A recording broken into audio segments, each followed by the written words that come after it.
PUBG Mobile for free.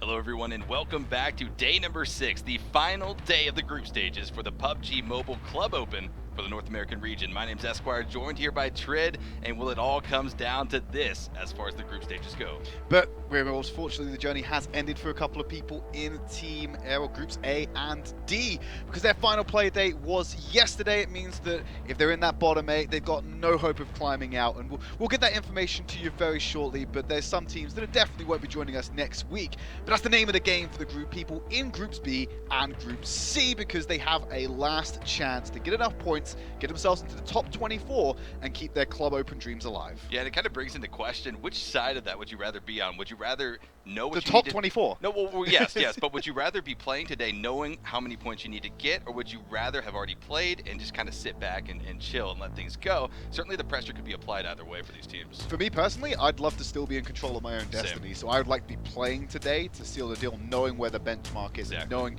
what goal I have to chase, because otherwise you're just running a never-ending marathon. Yeah, it's a bit of an enigma, a lot of questions surrounding those points if you aren't playing today. But we've got Groups B and C. Let's take a look at the leaderboards, though, how they've sort of transpired, and you can see a few teams in the danger zone. Two teams won't be playing today, Home Alone and ImYourEnemy. They are out. Get them out of here, Silent Killers. I think need to have a big day. Yeah. Same with Team Totality. They're in Group A as well. They're still in that bottom 8, so it doesn't look like they'll be joining us. But there's a lot of groups in B, a lot of teams in Groups B and C in this bottom 8 who can dethrone a couple of people above them, get into this top 24. Now, this is the beginning of the safety zone for a lot of these teams, but you're not safe yet. Cream Esports NA, Shoguns in here as well, Team Error, all these, and NorthAmerica F6 to a degree as well. These are all teams that may run into an instance where they just cannot qualify anymore because teams in Groups B and C have just leapfrogged them today. Exactly, the nature of the leaderboards, as some teams rise while others have to fall. And now we break into the top 16. Method, Revenants, Shoot to Win, G6, Ignite, Polar Ace Esports, Lights Out, Latinos Undios. Again, some teams that we saw play yesterday, if they have 12 matches played, they are done. That's the maximum amount of points that they will be able to rack up. Teams with 8 games played, well, you'll be seeing them on the battlegrounds here today. And 316, that is the score to beat if you want that top spot at the end of the day. And teams like Space Station, Tempo, Nova, these are the ones who are going to be looking to have big days today. I think if any team can do it, it's going to be Nova. They're already sitting at 204 points, so they need to get themselves an additional 112, and they will obviously dethrone Misfits from the top spot and claim that accolade moving into the semifinals. Exactly. Now let's pop over to our schedule, the weekend, how it's played out. 2 days, days 1 and 2 of week 2 are in the books, and you can see who took away the wins for those particular maps. Biggest takeaway, though, was from yesterday. Wildcard Gaming came in, and they were able to swoop up 3 W's, tying Misfits' day record. But they were to be beaten. Of course, they went in and got a map win of their own on Vikendi. And you're going to see more of the same today. We're going to kick things off on Sanhok, move on to Vikendi, and as always, finish it up with the double serving of Erangel. So if you're a Miramar team, well, week 2 is not going to be necessarily friendly to you. You have to be able to master every single map. And while we've seen some teams at least showcase that they are here to do so and that they've already done so, specifically, again, let's beat that dead horse. Misfits, Misfits, Misfits. It's essentially been the name of the group stages. Absolutely. Let's have a look at 2 names you should be familiar with, though. These 2 teams fighting on their last life today. We have a look at our head-to-head for the day. Unfortunately, not going to bring that for you, but it is 2 teams that are going to be struggling to get themselves into that top 24. For HOKAGE, one of those 2 teams obviously in a dangerous position, as well as Silent Killers, who are still sitting in that bottom 8 but have a chance at redemption today. Yeah, so again, the first week we really focused on those point rushes, the teams that were putting up the massive points on the leaderboard. But as we come into the last day of the group stages, well, we're going to be keeping our eyes on some teams where a little bit more pressure than normal. It's not just going to be a regular competitive PUBG game for them. They are going to have to maybe shift off of their previous strategies to try to rack up those points, maybe play a little bit more aggressively. And if you're watching the stream the past couple of days, you realize that Sanhok, as always, has just become an absolute clown fiesta at times when it comes to getting these kills up, because a lot of the teams, obviously, it's a 4x4 map, smaller than all the others. Action is heavily promoted, and that goes against the grain of what the point system actually rewards in this particular tournament. 30 points for a first place finish and only 1 point per kill. You can try and do the math yourself, but those who are racking up the first place finishes are certainly higher up on the leaderboards. Yeah, and we've talked about it, especially on Sanhok, the smallest map of this PUBG Mobile lineup. You have to be able to pick your battles very carefully. Being the nature of this map being so crammed tight to your opponents, well, you put out some shots. There's going to be another team moving up on one of your flank positions, trying to capitalize on the fact that you might be in a chaotic situation of your own. Well, we're in the plane. We're jumping over the skies of Sanhok to bring you map number 1 of the day. It's Group B versus C in the Last Chance Saloon. Not a bad plane path that we will be starting off day number 3 with, as the Knights and the rest of the lobby go soaring from the western side of Sanhok down to the southeast. Not too angled of a plane, though. It's going to be favored towards the southern region, but all things considered, 4x4 map, you're likely going to be able to spread out to your heart's content. No area of the map will be secluded. And if we're looking at our nice new map overlay, actually, very nice that we got that included in on this day of the broadcast. Teams are going to be spreading out across the way, and we saw a lot of third parties, especially when it came to Vikendi yesterday. Sanhok was more of the same, so we expect more of that to be happening today, just purely because of the size and the concentration of teams in the area. As we're all dropping down tempo, we've got a 3-1 split going on the west coast of the map, and they've sent Nico up to Camp Alpha, but the rest of the lads, they're going to be down further to the south by themselves for now, spreading out quite far on that southwestern island. And Phase 1 will be popping, and it's going to present a similar situation to what we saw earlier in the weekend, where all 3 of the major islands that make up Sanhok will be implicated, as well as those bridges. So it comes down to, where is your team going to go? Are you going to go off to the northwest, stay on the largest landmass of Sanhok to the east, or go down south? Well, a team that is going to have to put a pin in that for now and try to figure out how to disengage from this compound is none other than one of our leaders in this lobby, Nova. Edwin already pulling off of that dangerously nearby to some of the members of Version 2 Black. Very smart there by Edwin to realize that not the best of plays to be having right now, so he will go and regroup with the rest of his team. You can see Sam on the screen there as well. He's going to loop around this ravine, if we will, just to get himself back with his team. They're currently 4th place, looking to get higher. I don't think they're too worried about not qualifying for our semi-finals at this point. It's all a matter of in what situation do they qualify. Yeah, I mean, some of the teams at the top, they can really take it easy these games. They don't have to do anything insane, but they also can't go out with terrible performances. As we continue to look around the map, though, a few teams have found themselves, or at least solo players from their squads, and a little bit of a precarious position. Rush from NVUS going to be pulling off of this. Lights Out off there to the distance, to the southwest of where he is currently holding on to. And, well, you have to worry about this team a little bit. Lights Out is trying to do big things here in this tournament, and they're continuing to try to rank up the points. They're trying to lay claim and say, you know, there might be some strong teams in this lobby, but we are here to compete and hang with the best of them. Lights Out are relatively safe for now. They're sitting at 15th to kick off the day. I'm more concerned about NVUS, who we just saw on our screen. 28th at the moment. They're in that danger zone, so all about the climb for them today in particular. Taking a quick look at Spacestation Gaming. They're in 7th place to kick things off today, and that squad's been doing quite well so far in the tournament. Expected greater things from them in their first outing, but they certainly came back and reclaimed some points and got themselves up the leaderboards in the following week's action. You can see Creature off there in the distance as the rest of Nova are actually converging back to this hotspot and may have to engage against Version 2 Black. Yeah, this is in the Quarry area, the southeastern corner, or rather, I guess the southeastern border of phase number 1. So they will be holding on to this position, and Nova is in a spot where they can possibly gatekeep the members of Version 2 Black unless they go on a crafty flank of their own. Up to the north is where Zlav and the rest of the crew will be heading, just trying to maneuver this area, which, granted, when it's on the edge, it's not too bad of a position to hold, but it can become increasingly difficult if the center circles up on this far southeastern edge. If you're in the position where you're on the eastern border of that phase 1 circle, the majority of the teams you have to traverse are coming in from the east as well. That's going to be where probably most of the conflict takes place, around the edges. There's teams trying to breach in and find some semblance of safety, and you can see BlindedByWin, Revenants getting awfully close to each other up in that northeast section of the first phase. They might be able to get a few shots off here and take that early engagement. Revenants, not a team that usually shies away from kills themselves, where over half of their points actually come from those kills. Or, no, not really that. Maybe a third of their points actually come from the kills themselves, rather than their placement. Paradise Resort, one of the deadlier places on Sanhok, at least what we've seen coming out of these group stages. Well, it was a graveyard yesterday. We'll have to keep our eye on that area, see if those two teams end up clashing, Revenants and BlindedByWin. As we pop over to another powerhouse team here in today's games, Tempo Storm trying to do just that and storm over the jungle and on top of their enemies. But back here, Paradise Resort, Revenants are pushing closer into the two buildings where BlindedByWin is holding.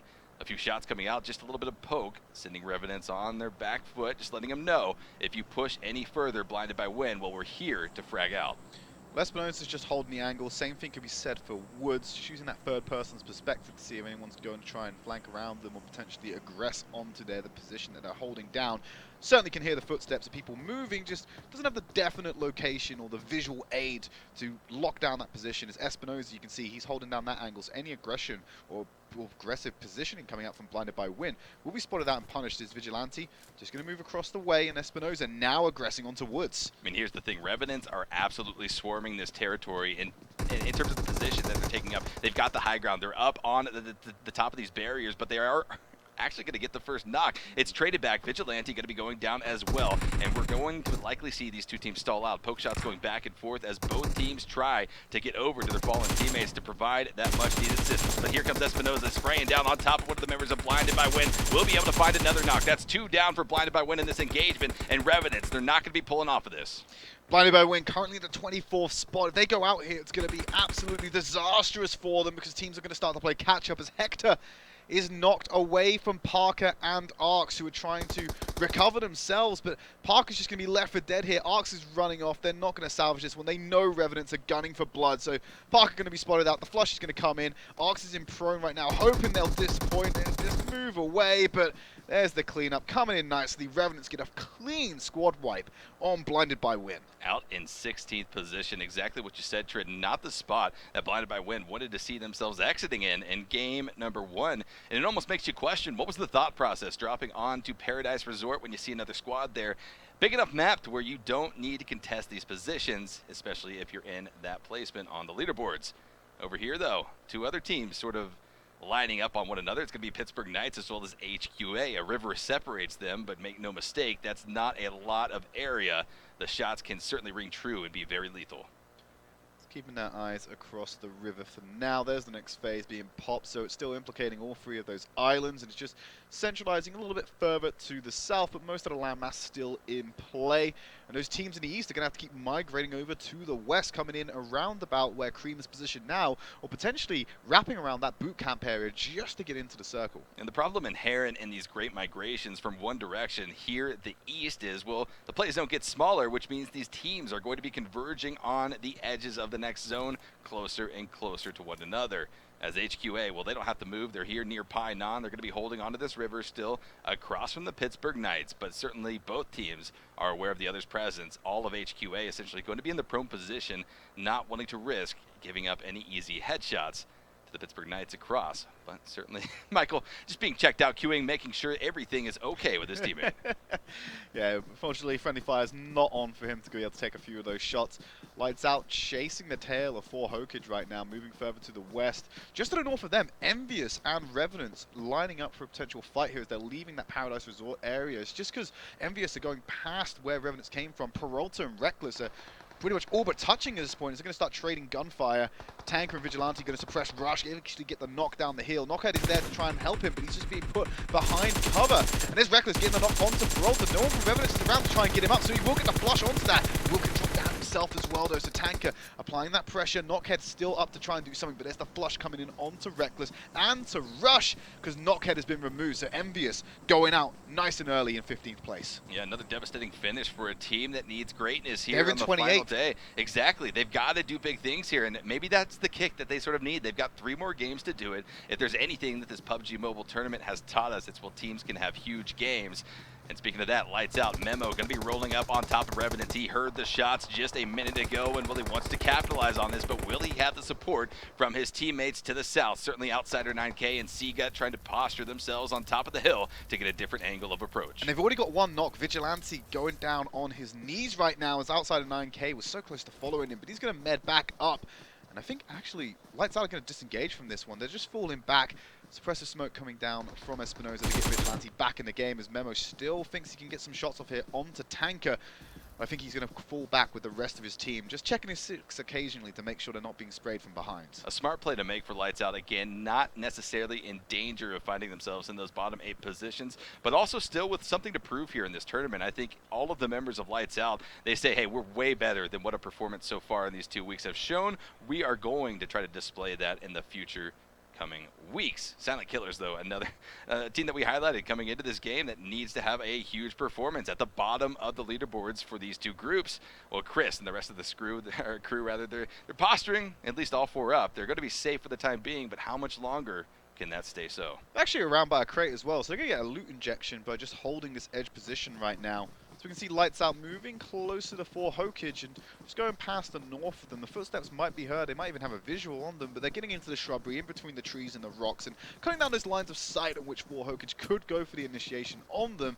But that position still could be lit up because Revenants will have to pass through. They're tanking blue right now just to make sure that they don't run into a Lights Out ambush that could have been set up on their retreat.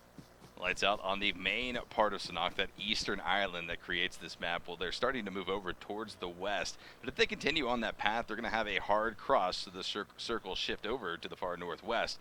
But they are posturing now on the hill just above where 4 HOKAGE is hiding inside of the compound, and they might get caught out if they continue to head in that direction. But it's going to be none other than version 2 Black rolling down the hill on to HQA. We were just looking at HQA lining up across the river from Pittsburgh Knights. Now they're finding themselves pinched between two good teams here in this lobby.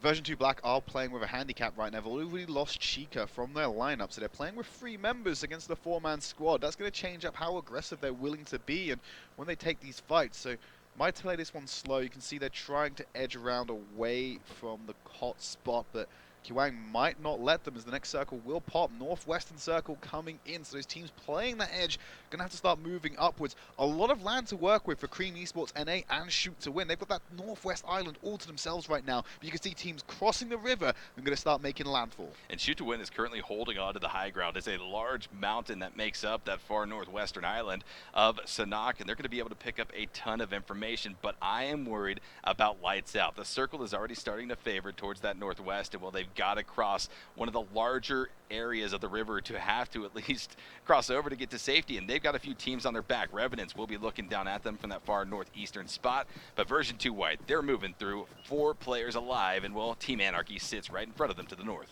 Yeah, they're hot on the heels of them. Sickless opening up onto Sprat, so version 2 Black, they may have dodged out a team that they wanted to avoid, but Spacestation Gaming not going to allow them to. They've opened up onto them, getting the knock. This version 2 White still pressing forward. Sickless to get that flush onto Sprat, removing one of those members now, so instantly putting version 2 Black with 2 members remaining. I believe it's just Collins, potentially one of his comrades there to stay alive right now.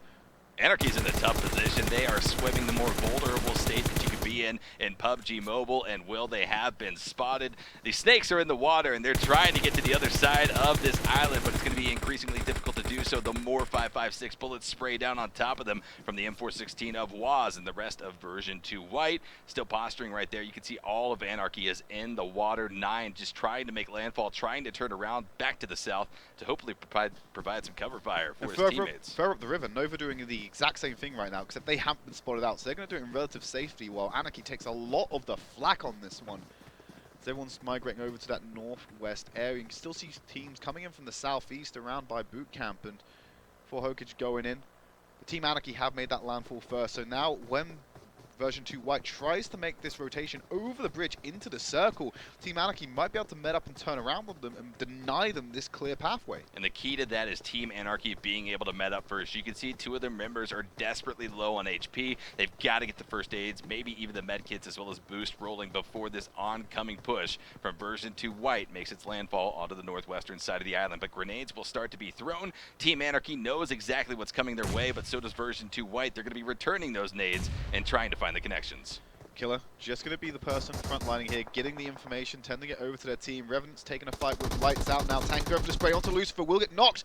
Lucifer needs to be very careful about getting himself reds. Vigilante is in the water still, but he'll be making landfall shortly. So he's going to need to back up, but Lucifer finished off by Cream Kira. Maluma being knocked down off to the side by Pirate, having his debut game for Cream Esports, I believe. There's Killer. Gonna get the knock onto Was, still holding close as Mega trying to peek around the side. Smoke grenade on top of Killer will allow him to be covered for now, but 2 members of version 2 White already down. It's just Bad Player and Mega to try and save this one. The Circle's going to move in and cut down their angles of approach even further as Mega just popped off from the side. Down behind the vehicle is all on Bad Player to stay alive here. Just if Mega goes over too far, he'll get shot in the back. Trying to go for the retreat for the res, it's just not going to be there.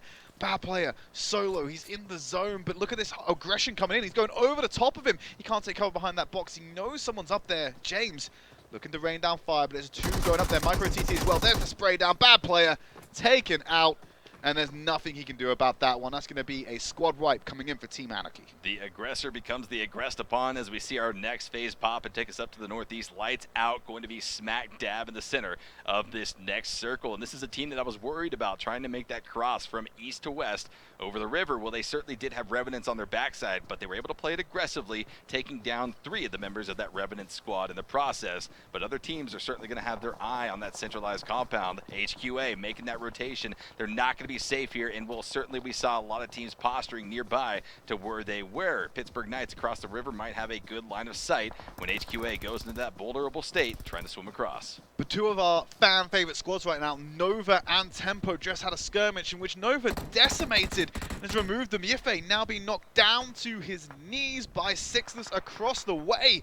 For HOKAGE returning fire onto HQA. Now Nova, after winning that engagement against Tempo, getting awfully close to Shoot to Win. They wanted to take away this high ground that Shoot to Win has occupied for a very long time as the circle shifts over a little bit further to the east and removes some of the value or the height or the peak of that high ground that was previously attained. Shoot to Win now going to be pulling off of this, but Nova is in tow. They are being very aggressive here, trying to chase after. Beowulf going to be spotting out some of the members of Shoot to Win. Ulysses going to be taking a lot of fire as his teammate drops down, takes a lot of fall damage in the process, but this is essentially the only retreat they have. They've got to jump off these rocks or face being absolutely ripped through by one of the top teams here in this lobby. But now they've given away peak real estate over to Nova, who now control this high ground that will still be in that next circle.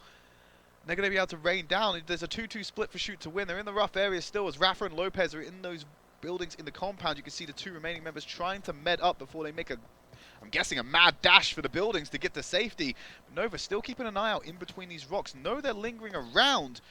Going to try and find them as Beowulf leading the charge, going on this hunt. If he drops down too low, though, he may have return fire coming in from the remaining members of Shoot to Win. Nova is very much aware of the fact that they are in a bad position. They've got to take out the likes of Shoot to Win, and they have to eliminate this threat in front of them or risk being shifted upon and then having a dominant force of Shoot to Win right in front of them. Already executing on this very efficiently. They put out a lot of damage, but another team has entered the fray from the south. It's going to be none other than Team Anarchy. Already picked up 4 kills on the version 2 White. Well, they're looking for more blood, and they're going to be sensing it over to the north as Sam finds some nice connections. He's going to be suppressing them. They're fighting against the blue zone as well to get in here. Killer taking a lot of punishment right now. The blue might actually finish him off there. A couple more bullets from Sam. Also going to knock onto 9. Ulysses being flushed out by Beowulf, who went hunting for them. Killer going to get down to the blue zone as well. Anarchy is in absolute disarray here as actually Pittsburgh Knights going to steal away a couple of those kills away from them off to the side, but they've been down by Helmet, who's taking that engagement from the side and drawing the ire and distraction of that team, Pittsburgh Knights. Helmet has shown us with an SSG squad he is a force to be reckoned with, but now Nova up here on the hillside. Long distance shot, but if there's anyone that can land it, it's certainly going to be Beowulf from this Nova squad, soaking up that information, pulling out the pressure on any team trying to get a favorable position inside of this zone. But again, Nova, next phase is up. They actually got favored in terms of this shift down to the southwest. They don't have to retreat off of this very high cliffside just yet. They could stay up there and try to rack up the damage and hopefully get some kills in the process. And so many teams are going to have to run into this circle. Tsukasa keeping an eye on Carnage for now, but won't pull the trigger on this one. He's playing with a weakened squad. I believe it's just him and Money Alive, and now he's opening up onto Carnage. Going to get the knock. And Sixless heading up the hill, also opening into the firing lines. But Edwin putting up there. Sixless getting dropped by Tsukasa. As Koto will deal with Wi-Fi. Edwin opening up onto Monarch. Will get that drop down. Sam, the one to claim it is outside of 9K, returns onto Carnage as well. There's multiple man engagements happening. As Sam and Beowulf on this high ground, able to deal with the aggressors quite handedly. And Nova remain the dominant force so far.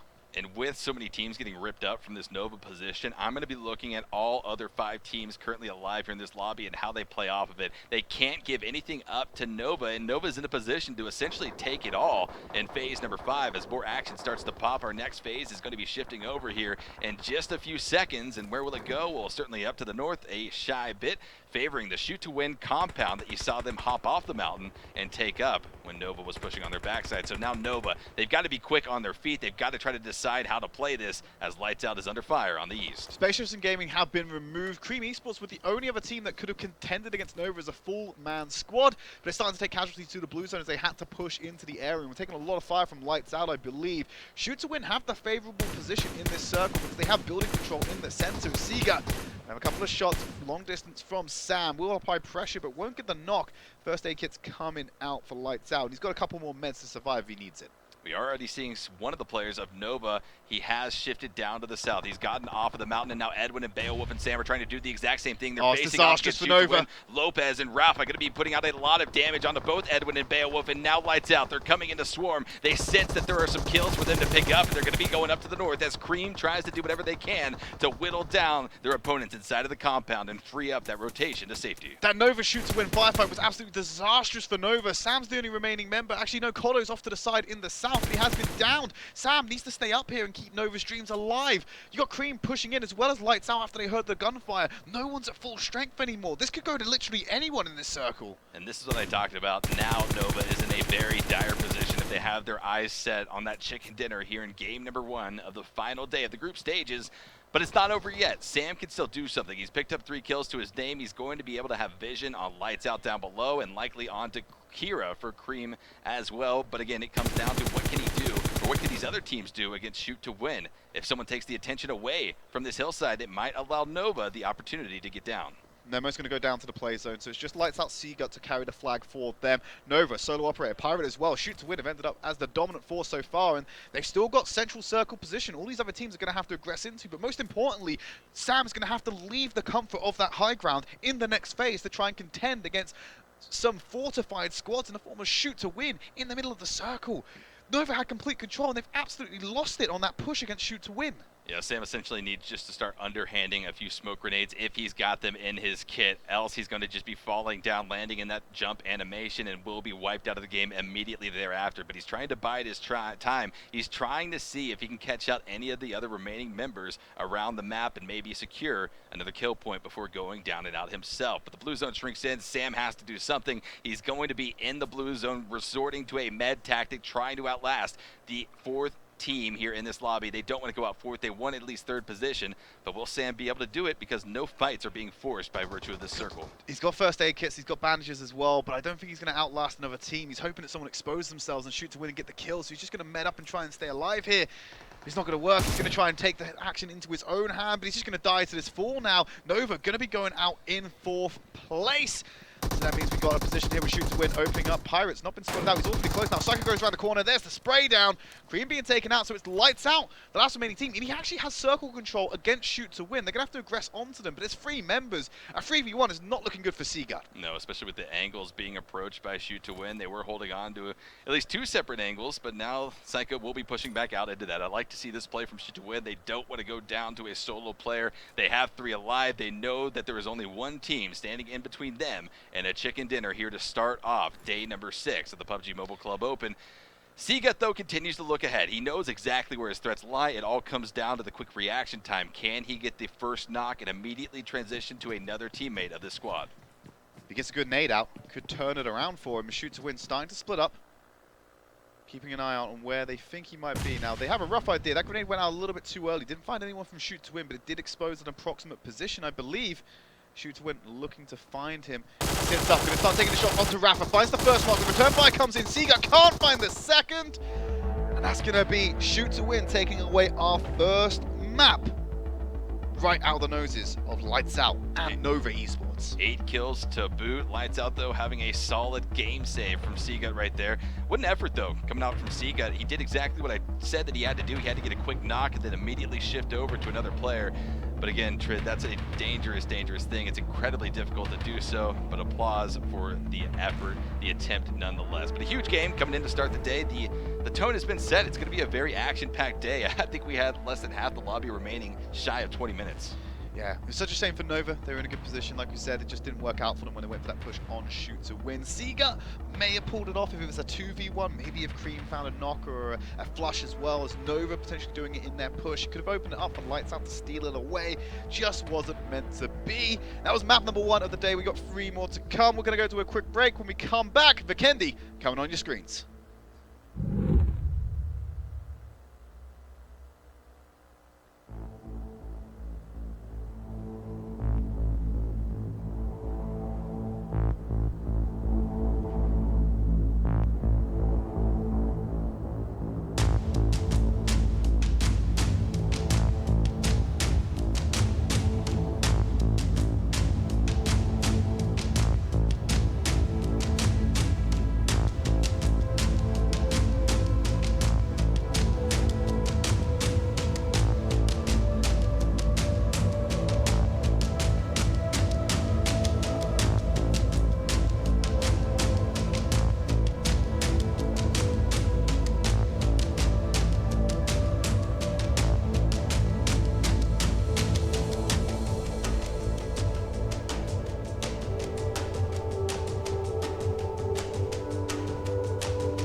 Welcome back, everyone, to the PUBG Mobile Club Open. Game number 1 of the final day of the group stages has been played out. Shoot to Win came in with a commanding finish, walking away with a chicken dinner. But Trid, it was an exciting game. There were a lot of standoffs there that could have gone either way. Yeah, absolutely, and I think it goes back to Nova's lack of, let's say, aggression or lack of execution when it came to taking away the compound directly in the area in that final circle. They had high ground control overlooking the past previous, I'm going to say, 3 circles. When it came out to them make a move, they didn't nail it. This is that high ground position they actually had over. You can see them put it to great effect against Pittsburgh Knights. But when they needed to get down off those rocks, take away the area away from Shoot to Win, our ultimately first place team from that round, they were unable to get the execution. They lost too many members, and they had Edwin up on the high ground, unable to do anything about it. He tried to go for the med to get a higher position, but he still ended up going out in 4th. And then this final epic battle, Seagate, the solo player for Lights Out, tried to do what he could. He was able to get 1 knock on a Shoot to Win, tried to spray down the other member, and unfortunately it was just too much. 3 versus 1, that's a high mountain to climb. Yeah, well, let's have a look at our standings and see how the results of that game has shaped things up.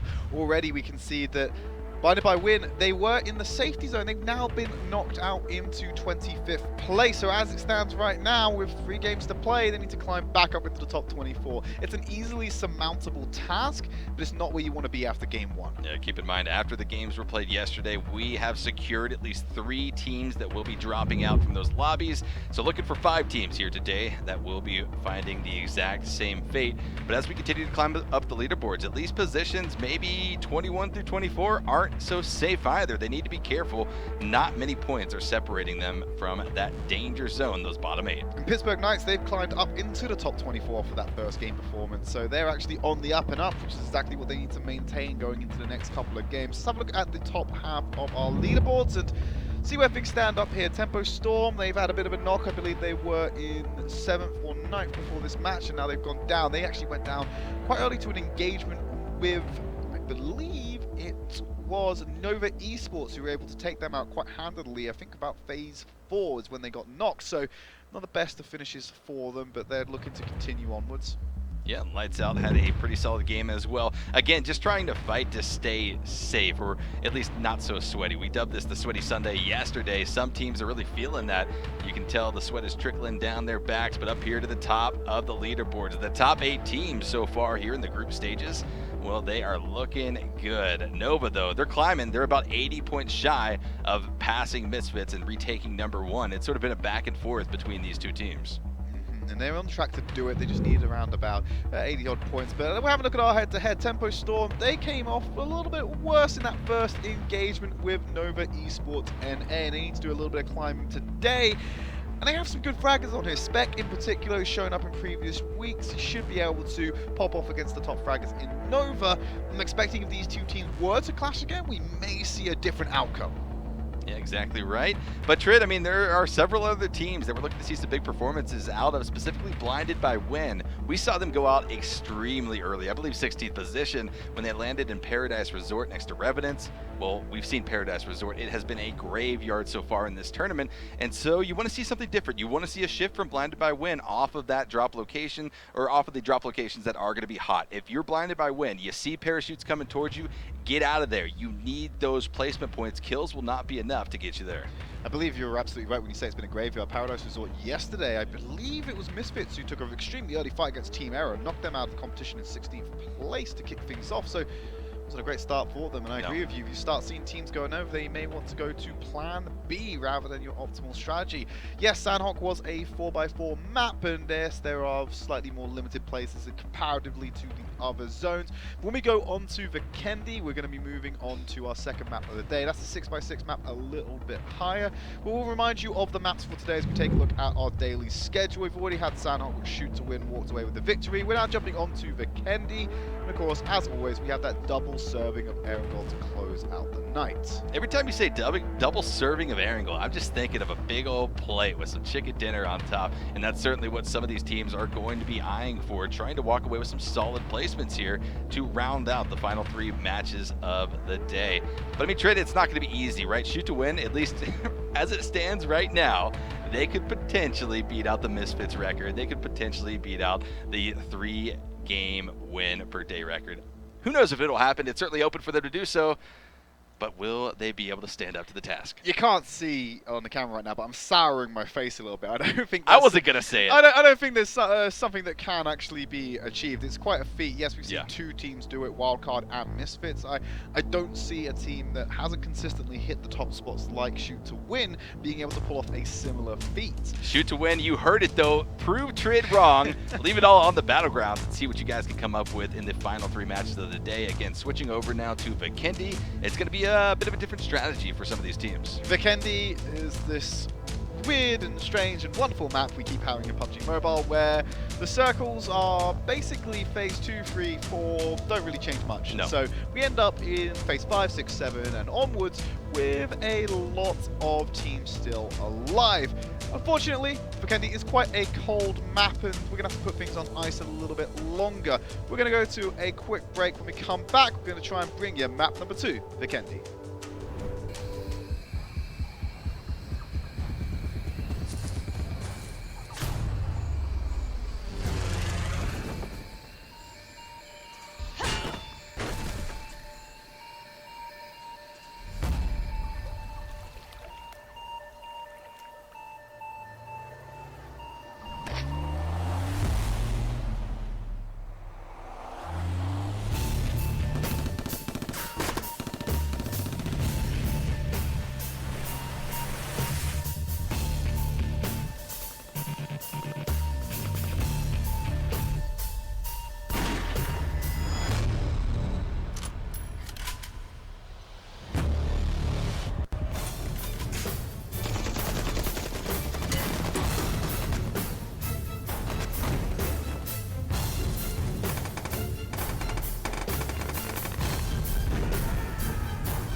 Play PUBG Mobile for free.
Welcome back, everyone. We got those technical issues sorted out, and our players are loaded into the map for game number 2 on Vikendi. Again, Trid, it's going to be a shift in strategy for these teams coming out of Sanhok, a 6x6 kilometer map, a little bit more room to work with, but again, like you mentioned, those circles are going to be interesting, and I want to see teams bomb and center early on, because those are the teams that are likely not going to have to move for the entire first half of the game. Yeah, take a page out of the Misfits book. Just head straight for the center, lock it down, and then pivot around that central point to retain control of the circles as they progress through the game. Like we said, the circles don't shift the border of play that much. They just seem to just shrink around and never really throw any spanners in the work till the very end, by which point you would have whittled down so many teams anyway. You don't have to worry about going through an absolute hail of bullets to make it happen. So, Vikendi, grab center, hold control of it. That's what Misfits have been doing. That's what other teams have been doing to come away with Vikendi victories. I expect none of the same. Well, I expect more of the same if you want to be getting that first place finish. Yeah, especially from some of our teams down at the bottom. Again, Silent Killers for HOKAGE and a few others that we've got our eyes on for big things in these games. But let's take it away. Over Vikendi we go. And our players are going to be left to this drop path, their own devices. Where are they going to go? And are they going to be able to frag out and find themselves into the top placements here of game number 2? Speaking of getting central circles, that's an incredibly central fight path for our teams. It's going from northeast down to southwest, but it gives the entire scope of Vikendi, so they can just have it a la carte this round, Esquire. So really, everything is up for grabs where these teams want to go. Still may end up with some instances of dropping in the same location just because of the lack of familiarity these teams may have with each other, but there's been enough footage available now for you to get a rough idea of where these teams are going to drop. And looking at the map, the East has been claimed. All of Vikendi's eastern coast will belong to Lights Out because, well, no one else decided to go west. there. They sure did. In the circle, phase number 1 going to be taking us north. Some of our teams down to the south for HOKAGE, Revenants. Well, they've got a bit of a rotation ahead of them. But if you are Pittsburgh Knights, you are loving life right now. You've got yourself Cosmodrome in the center of the circle. Not going to have to make that rotation. Further down south, Revenants actually have got another member with them. I'm going to double check who that is. It's BlindedByWin.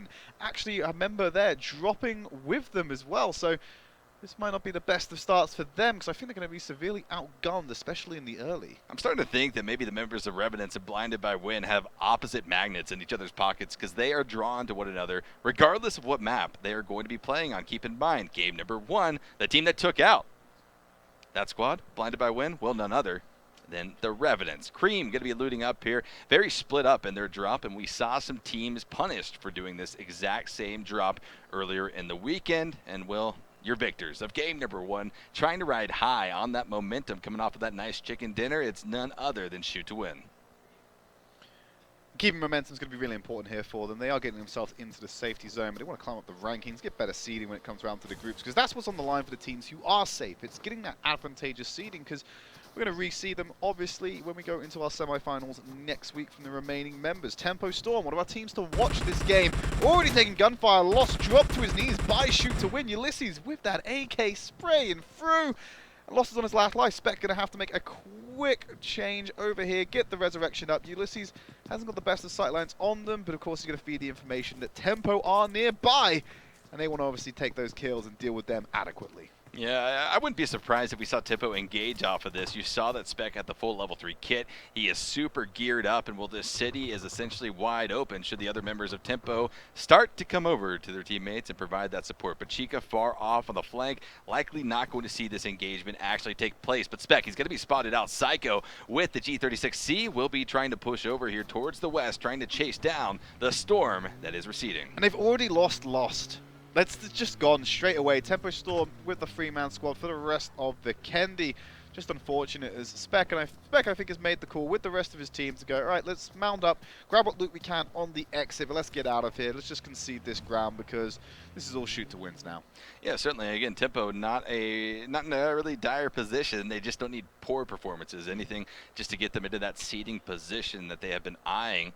Maybe trying to stay away from a team, maybe trying to avoid being in the same group as some of our other devastating fraggers here in these lobbies. But Revenants, they at least were able to avoid that member of Blinded to Win. The entirety of that Blinded to Win squad has landed on the far western coast and leaving the compound, all for the Revenants to take up.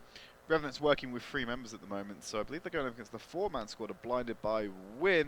So we thought BlindedByWin might be at a disadvantage. It's the other way around.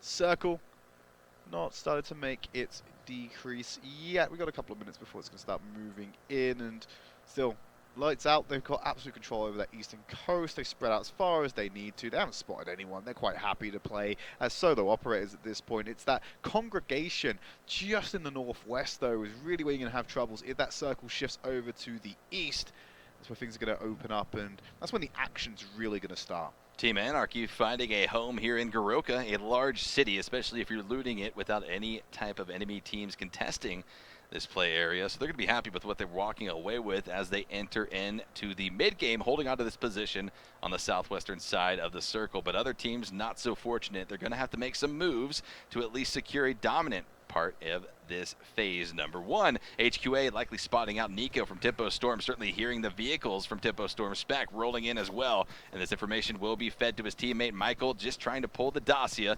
behind cover. Doesn't want to lose any access to that vehicle if they need to make the rotation later on. Michael having his debut game day today. He hasn't played with this HQA roster prior, but he's going to be subbed in this time around to help them out. I believe it is Hoonsy who has stepped out in his place, so It's nice to see Michael getting some playtime in what could be the final week for a lot of these teams. As they continue on with this rotation, just trying to get inside of the safe zone on that far western edge. Well, a lot of other teams are in this position as well. Team Anarchy moving out of that Garoka position a little bit up to the north. And, well, HQA might be sliding right back from whence they came, where Tempo Storm has already started to position themselves. And the vehicle will be heard. Might see some shots coming out from Spec and his teammate Nico here very shortly, or deciding just to passively play it out and not draw attention to where they're currently holding. Just up on that western coast by Dobro is you've got Shoot to Win, Version 2 Black, and BlindedByWin, all on a similar path, getting that entrance into the Phase 1 circle, chasing the tail of Silent Killers. That could pose some problems for any of these teams that decide to set up an ambush or turn around, play Edge and Gatekeeper. Having a quick look at NVUS, who are probably the most northern point, and Silent Killers are on that path to come and join NVUS in that city if they're not too careful, but Tempo Chica already getting that knock onto Bad Player. And then Kwang opening it up onto Chica as well, actually getting the flush off the back of it as well. So Tempo, one of our other teams to watch, or one of our teams to watch, now suffering their second casualty of the game, and no squad has been successfully eliminated yet. It's unfortunate for Tempo Storm. You saw them lose Lost early on. And, well, we also saw a few teams traveling by a compound where two of the three remaining members of Tempo Storm were holding. And we started to ask ourselves, at least in our minds, where is that third member? Where is Chico? Well, wide in the open, separated from their squad and between two enemy teams. And out they go. Tempo Storm has to continue on with 2 players remaining, but again, this is one of the more powerful squads in the lobby. They likely have a strategy to play off this. It just all comes down to these rotations. Will they be able to safely make it? And if they do safely make it, will they be able to hold off any pushes? But speaking of pushes, it's going to be none other than the Silent Killers taking damage here as Version 2 White swarms up on top of them. They tried to fly through this compound, but were caught out almost immediately. Just going to suffer that casualty to begin with, and Silent Killers, not the best starts for them. They were trying to just bomb through, like you said, get on a more advantageous path, find better or greener pastures, and it's not going to be. Nice pickup there for Version 2 White, gifted a kill, but they didn't blink, they didn't miss, and they executed perfectly on it. Yeah, Shoot to Kill, or Silent Killers rather. Certainly learning the hard way. There are not a lot of green pastures on this Vikendi map. You might have some brown pastures and a lot of snow, but certainly nothing that they were hoping to find in that compound itself as Cream starts to make these rotations. You saw their sister team in the European region get knocked out of the tournament in the bottom 8 of that 32-team lobby. Can their North American representatives do any better here today? They're going to be at least able to secure a nice compound here. Very, very separated from every other team in the map. They're inside of this phase, but they opted not to go dead center. Not just yet, and we've already spoken about the strength demonstrated by a team like Misfits, what you can do with center circle, especially when it starts to whittle down. They obviously have other plans, just holding off to the southeast right now. Lights Out still haven't made that deep rotation into the center of the circle, operating around in between Cosmodrome and Trevno, which is all theirs. Pittsburgh Knights would have looted that one up. They move further west, but they're still holding center near Cosmodrome. We're on board with Revenants, still with those 3 members, all mounted up in vehicles. They're the furthest out of that phase, but they're going to go through Garoka and get themselves in with no real problems just yet. Every other team's pretty far away from that particular entrance point. But we're having a little bit of a showdown here. Nova versus Pittsburgh Knights. And I believe that's a member of HQA off to the side of them as well. So they might be getting sandwiched here by Pittsburgh and HQA. Yeah, certainly a familiar position, at least in terms of a river separating Pittsburgh Knights in another enemy squad. But also keep in mind, Nova is the team that wiped out the Pittsburgh Knights in game number 1. They found them off of that high hill position, and once again, they've got the high ground. But do they know that Pittsburgh Knights are currently down to the east of where they are holding on? And certainly also, do they know that a team is pushing up from the south? It's going to be none other than HOKAGE getting dangerously nearby. For now, they won't press on the attack just yet. We're having a quick look at Lights Out. We've just been left to our own devices. Don't expect much action out of them for the next phase or so. We'll focus on what's happening in the center now. Spacestation Gaming and Silent Killers, or a weakened Silent Killers, having a stare down. High ground and control of Spacestation Gaming. Angry and Juicy up there with Helmet at Carnage. Just keeping eyes on Silent Killers for now. No one needs to do anything rash because they're fairly central, so their hands aren't going to be forced for quite a while now, Esquire. Juicy playing the point position for his Space Station Gaming squad, making sure that nothing gets past him as the Silent Killers continue to hold on to this compound. At least they were able to safely scout out an empty compound. That's essentially where they lost their 4th team member just a few minutes ago, but it is a 4-stack of SSG right up the hill that will certainly be aware of their presence, but not wanting to over-aggress onto this. Again, 16 teams still remaining. You go out now, and well, you're getting absolutely nothing. For HOKAGE down the road from Nova Esports, HQA still in the vicinity as well, and behind them, I believe we've also got Revenants quite close by as well. They're backing further away from 4 HOKAGE though, as they're going further south, may run into the sightlines of Cream Esports, so they're not too careful, who are still in that Podvosto area. Up to the northwest, Team Anarchy, I believe, are taking some pop shots over at NVUS right now. Might be getting some knocks out there, as version 2 Black and BlindedByWin are in the area as well. And as typical of Vikendi, no squad is out just yet. Phase 2 is getting close to popping, and that may force the hand of some of these teams. Yeah, so it was a hard shift, and that's almost the worst case scenario here for these Vikendi circles. You are going to have to see at least some adjustments from these teams on the west-hand side of things, and while center circle was previously very, very crowded, it's now become the western side of phase number 2, and you're going to see some teams colliding as they make those movements. I want to see these circles move further and further east and force these teams to remove themselves from that congested area and open it up into the east that Lights Out have had all to themselves, and really make use of the space available to them, because right now, what is it, that's 14, no, it's about 11 teams on the west island, or the west side of the river, and only about 5 on the east, so it's not the perfect use of land available to them, but obviously there's a lot more to offer on that western side. A shot's going to be fired immediately. Revenants have been found out by Pittsburgh Knights. Tanker actually going to return a kill onto Jagger, get him knocked down as well, but Vigilante can't find a safe point. Peralta's getting in the vehicle, he's leaving the area as well. That's all she wrote for Revenants this round. They're going to play for placement at this point. Again, keep in mind, Revenants started with 3. They just lost 2, and that's why the quick disengage from the remaining solo player of this squad over to the east. So, all things considered, likely going to be in the position they need to be for phases 3 and 4. We'll see if, though, that continues to favor them as we continue on. Pittsburgh Knights were able to pick up a nice 2-piece off of Revenants, but they have to worry. They gave away their position. A lot of shots ringing out from this compound, drawing the ears, sending out the audible cues to all of their opponents nearby. But Trid, one other thing to at least worry about or keep in mind with this area of the map is that river is frozen on the northern side of the map. These teams aren't going to have to be very vulnerable making those swims. They can quickly run across, but running across the wide open presents issues of its own.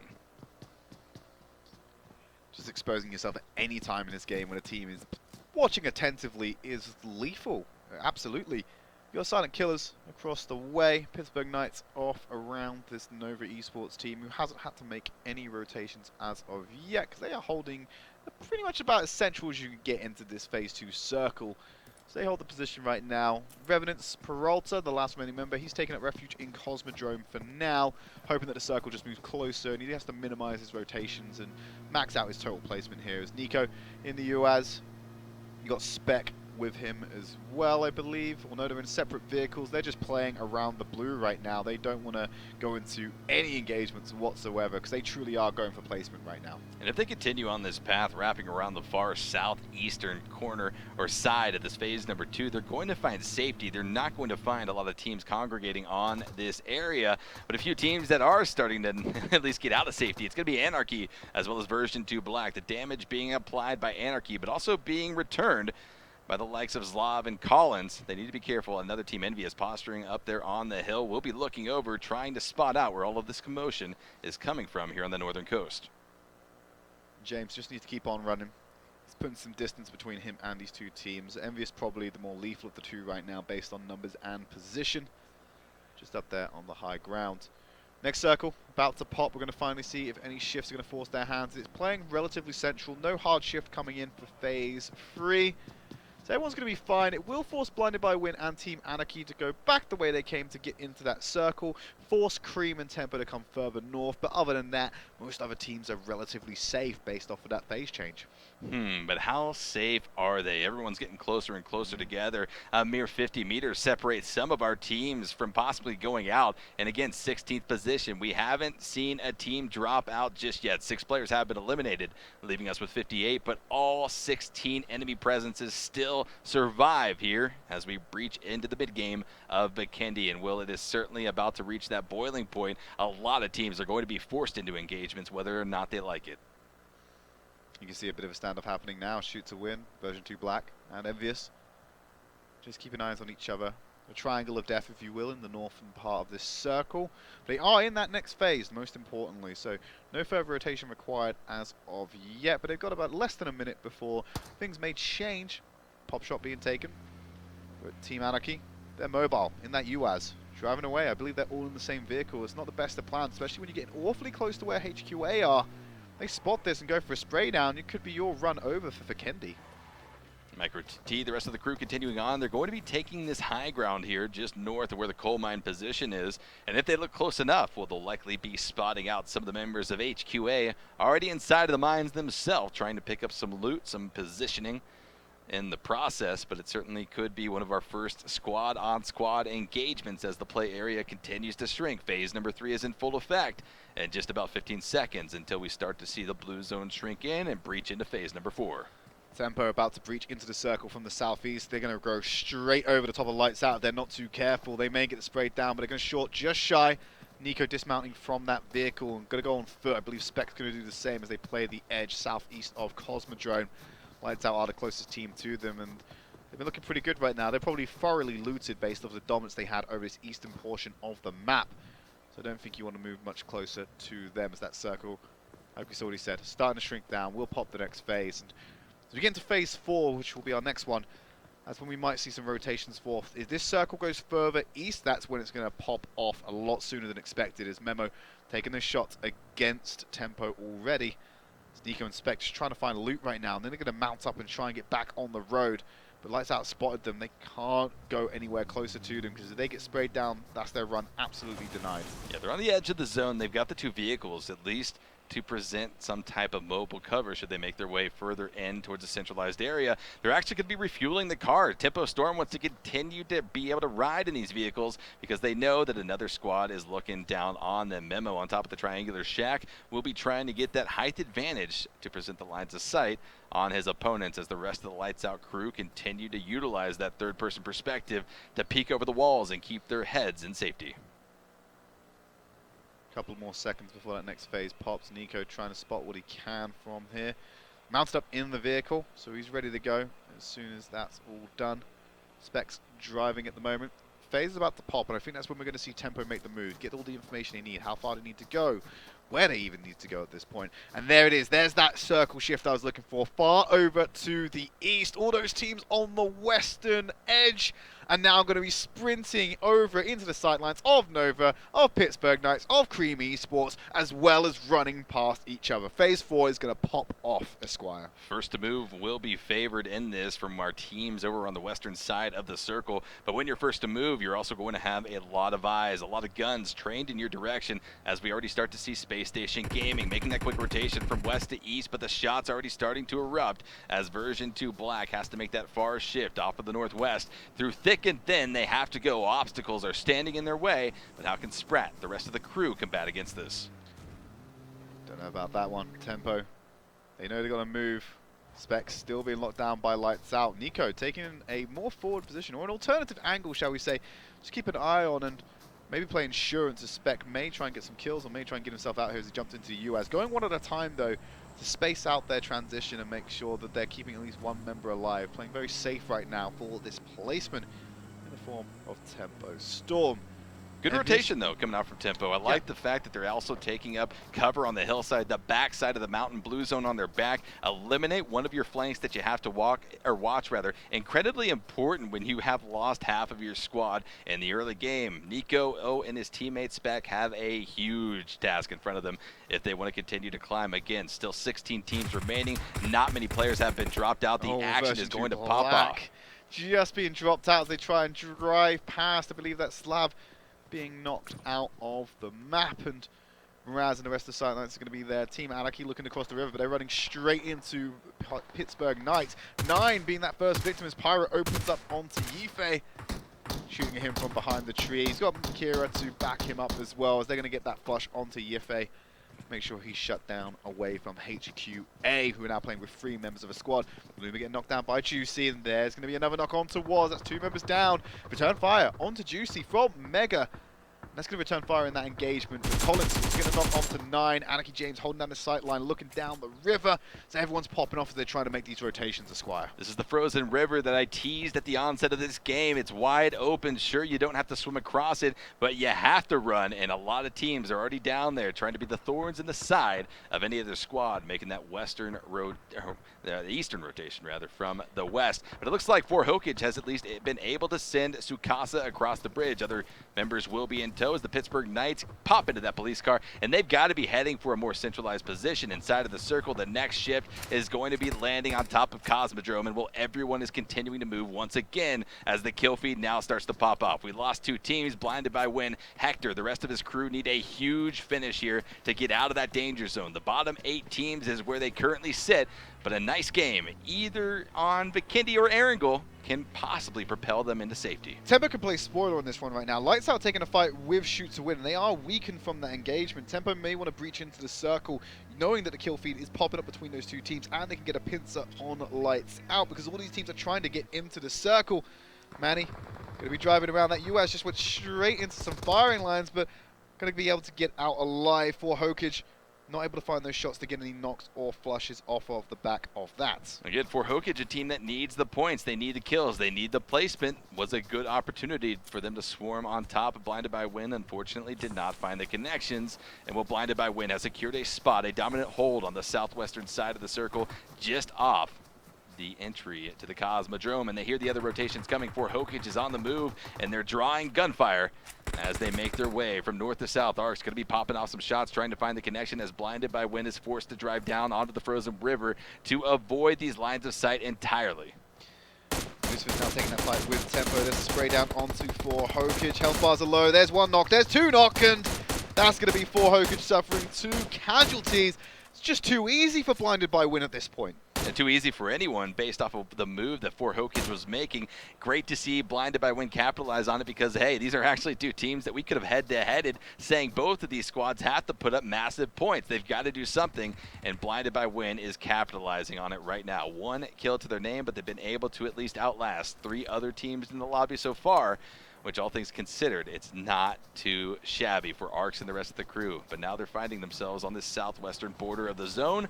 The northwest is the compacted area of it. Cosmodrome is absolutely crowded. Teams are going to be showing down here as they move from warehouse to building across these wide open areas. If they were living in London right now, Esquire, they would be paying a congestion charge, because that's exactly what they are, all stacked on top of each other. And well, this is North America Trade. We don't have congestion charges here in this region, so I don't think anyone has a clue what you're talking about. The congestion charge is basically the amount of time you have to spend in LA traffic. I can tell you that one. Okay, being around there we go. Here. That's That'll something work. we can. There we go. You can relate to that one. I can switch it up across the Atlantic. But regardless of the fact, a lot of teams stacked on top of each other in the northwest. Nova going to come in from the northeast, try and get into that circle. A crate to entice all these rats out of their holes and potentially go into a fight. This landing right on top of Pittsburgh Knights. This could be great for them if they can find a way up onto the ground floor to go ahead and open up the package, see what's inside. But you can already see the fire coming at them from HOKAGE, I believe, on the outside, and Nova, who are heading down into the area on their side of the circle.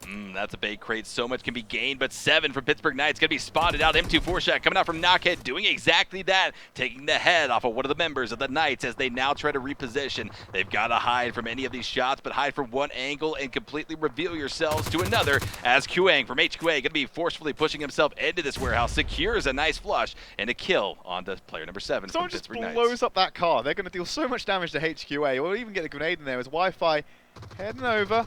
Qang going to suffer some hurt from behind, still firing, still getting gunshots out. Is Wi-Fi going to run past? I believe he's on a different level or a different plane right now to HQA. Not been able to spot that one out though, but they're still taking cover inside that large area. Silent Killers getting some shots onto BlindedByWin. 2 knocks down. Manny and Hector. Return fire coming in from Arcs will knock down Mitz.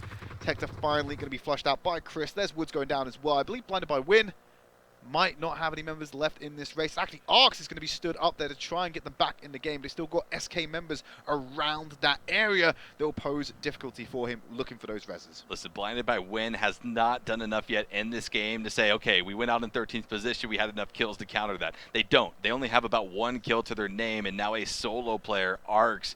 It's all onto his shoulders. He's got to survive in this game. He's got to continue to rack up into these placements to get some points. Only 2 games remain after this, and both of them are on Erangel.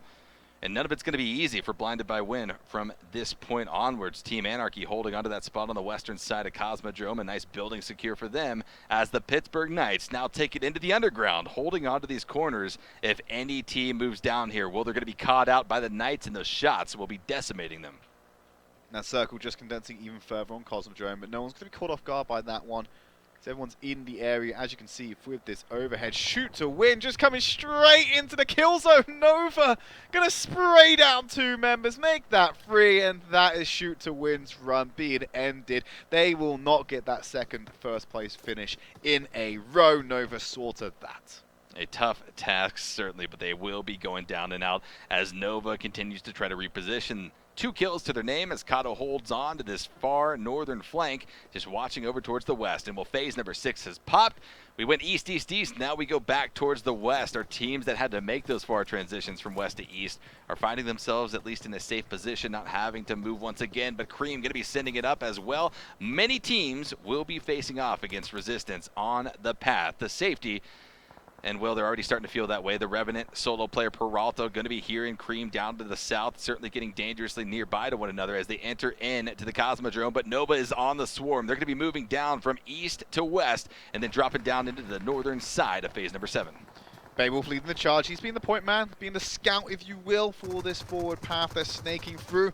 Peralta will get a knock onto Cheto. Like we said, he's already working as a solo operator, but that's a 4-man squad of Cream you need to be conscious of. So Peralta, again, going to open it up onto another one. Can he get the third as well? As you're going to see another member come up. He's getting the damage in. Pirate going to get knocked as well. It's just Kira alive. Peralta might single-handedly knock Cream Esports out this round. Just needs to find one more. He's going for the flushes instead. Karma is there. Going to move past. He's conscious of where that last teammate is, but there he secures the flush. He's looking for more. Kira opens it up. He's going to rush up the stairs. Spray down from Peralta, but no! A valiant effort cut short by Kira. He'll keep another member. 2 members of Cream left in this game now. Huge misplay coming out from Cream Esports. Essentially, all Peralta was screaming was the ants go marching one by one right into my AKM, picking up 3 kills in the process. Not too devastating for him, although they do go out in 12th position. 11 teams remaining, 29 players alive as we approach the 30-minute mark of this game here on Vikendi. It's been a rather slow start, but that is all changing right now as Nova's Edwin has their sights on the HQA inside of the warehouse. The spray coming out, not finding the connection, but the position completely exposed. Going out the backside of that one, smoke cutting off any sight lines. You can see Pittsburgh Knights still locking down at this low. Wang going down low. Sliver of HP behind cover for now. We'll have to med up and try and group up with the rest of his team who are just hiding out in the smoke, hiding around the terrain, trying to get out of the line of sight of Nova. As we start to see the landscape be set for the final stages of game number 2, where we're starting to get a better idea of what teams are in good positions, who's going to be favored by the future zones. We're going to see here NVUS going to be spotting out Spacestation Gaming. He's one of the 2 remaining players. Helmet not able to find any connections, but he's trying to run away. He's going to be spotted out from the backside and will taken down. It's all up to Juicy inside of this little bit of a divot here in Cosmodrome as he sees his teammate try to crawl to safety. Not fast enough. Helmet gets dropped down and flushed out of the game right in front of Juicy's eyes, and while he's under fire, pressure being applied, dropped down to 35 HP, has to get some recovery going, but also has to get that smoke concealment out. This could be a huge play for Juicy in terms of his survivability. Just locked down his position. He will have to move as well. He's not in that newly formed circle. It's Lucifer going to get that knock onto Team Anarchy. 9 off in the corner. Nova are in the area close to Juicy. They're going to be able to make a rotation. If Juicy shows himself too early, that's 4 guns trained in his general vicinity. It's for HOKAGE. Keeping an eye out. Looking around in the area where Pittsburgh Knight and HQA are hiding out, but they're a 2-man squad, hoping they got some utility to help make them this next transition around the circle, because they're pretty exposed right now the second they leave that cover, but there's the smoke grenades coming out. Just try and cut off some sight lines and make a safer path for themselves. 6 teams have to move off of these eastern positions to get over to the west inside of phase number 8, and it's going to be very, very difficult to do so. Pittsburgh Knights already departing that underground tunnel they've been holding on to so tightly for the last few minutes. Well, they're already starting to see some of their opponents in front of them. For HOKAGE, dangerously close to being wiped out by Jagger and the rest of the crew, but Jagger has to be careful. The shot's coming out. His own team is being ripped through right now by the members of HOKAGE. He's thankfully there. He's able to secure it, but instantly gets knocked by another team. Jagger, obviously taking out Hashirama. Koto is going to be the one to knock him down. So Nova getting on the board now is Suncolors actually getting the molly knock onto Chris. You can see the last-ditch effort from Pittsburgh Knights here. Monarch going for the med game, hoping a couple of teams will get knocked out. But with Jagger going down as well, I have a feeling you're probably going to be the next team. Koto stacking up on the door. He's got Beowulf right on his 6, ready in case anyone wants to move. In fact, all of Nova in this congested, tight room, keeping an eye out. Is a location they can fortify, but there's a lot of entry points in here. Cheto moving very close to them. If Nova get wind of this one, they may breach out onto him, and that might be the end of Cream's run.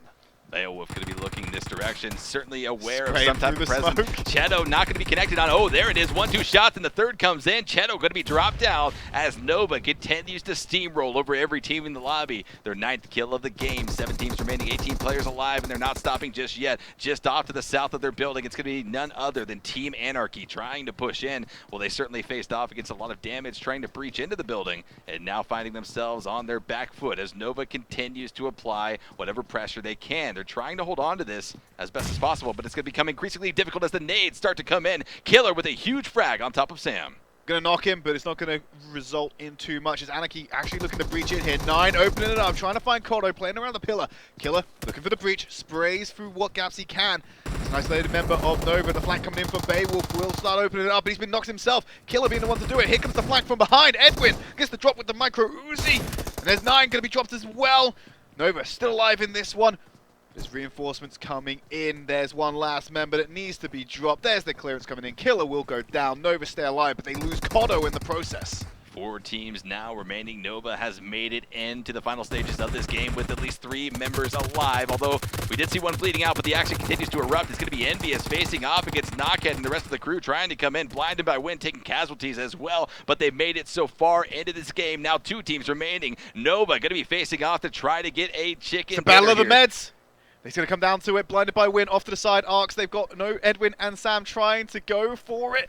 There's 2 teams remaining, 3 alive. They're trying to go for the kill. Oh no, that's going to be 1 going down. BlindedByWin arcs trying to stay alive. Did BlindedByWin actually get that? Yep, he did it. They outmedded Nova, and BlindedByWin yoink a first place finish away from them. Solid performance coming out of BlindedByWin. 7 kills to their name. And again, you have to question Nova. They stopped medding. Did they have any more meds to their name, or were they solely trying to flush out that lone member of BlindedByWin? Well, regardless of whatever their intention was, it didn't work out, and BlindedByWin gets exactly the type of points they need to propel them out of the danger zone in the bottom 8 teams of the lobby. 30 points, in fact, just off that first place finish. Then you throw in a couple of kills to boot. I'm just having a quick look. There's 7 kills there as well. 37 points. That's more than enough to get them into that top 24 for now.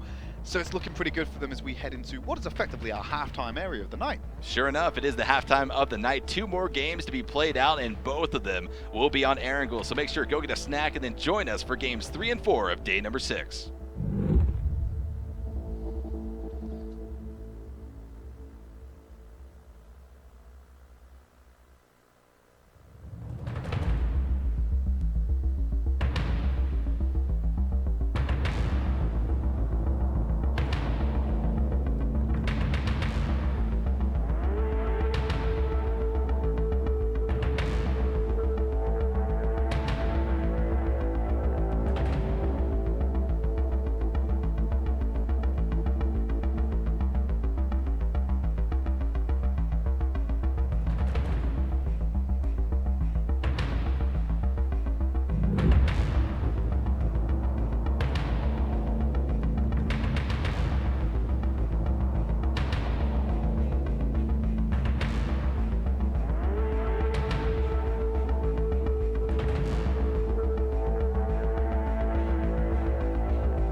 Zombie, Darkest Night, the newest mode in the zombie universe is here. This time, the rules are different. No more parachuting, as players will be placed at random locations on the map when the match begins, and there is no single winner. Players must work with their teammates to spend one long night in the match and stay alive until the sun comes up. Waves and waves of zombies will spawn during each of the 3 foggy periods at night, and supplies should only be scavenged when the fog fades. The main objective is not to defeat other players, though this doesn't mean they are harmless. Players may need to work with other teams when necessary, but should also watch their backs in case the Fragile Alliance goes south. This will be a unique experience for every player involved. This new mode also comes with a passive skill for every player. Understanding the skill will be the key to staying alive in this long night. Can you ride out the night?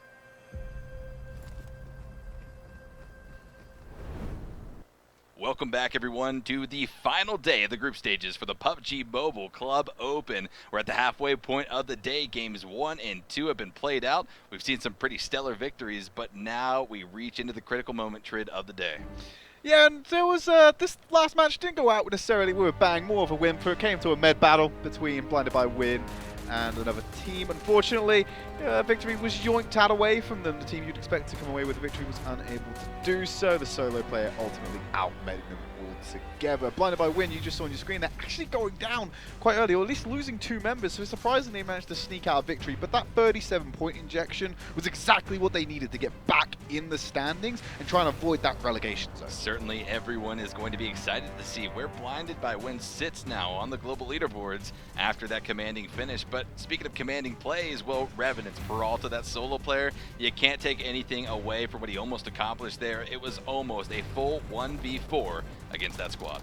And Nova, they were so weak from this engagement with Team Anarchy that they just weren't able to go out and try and contend with BlindedByWin, who, I said it on the cast, yoinked the victory away from them with the med heal. It's just being able to out-heal them. We weren't certain if Nova were opting to try and go for the kill, or they just ran out of med, so they were forced to go for the kill when it came down to those final moments, which are on your screen right now. It looks like 2 med packs for Edwin. He's going to burn through one straight away. I'm not so sure about what's in Sam's arsenal, but it's just Arcs hidden over in the corner, going for the med battle. They rush out, looking to go for a kill. Yeah, they were out for blood. They had the med option there. They just couldn't find Arcs, and ultimately walk away with the second place finish because of it. Yeah, a huge finish, a much needed finish for BlindedByWin.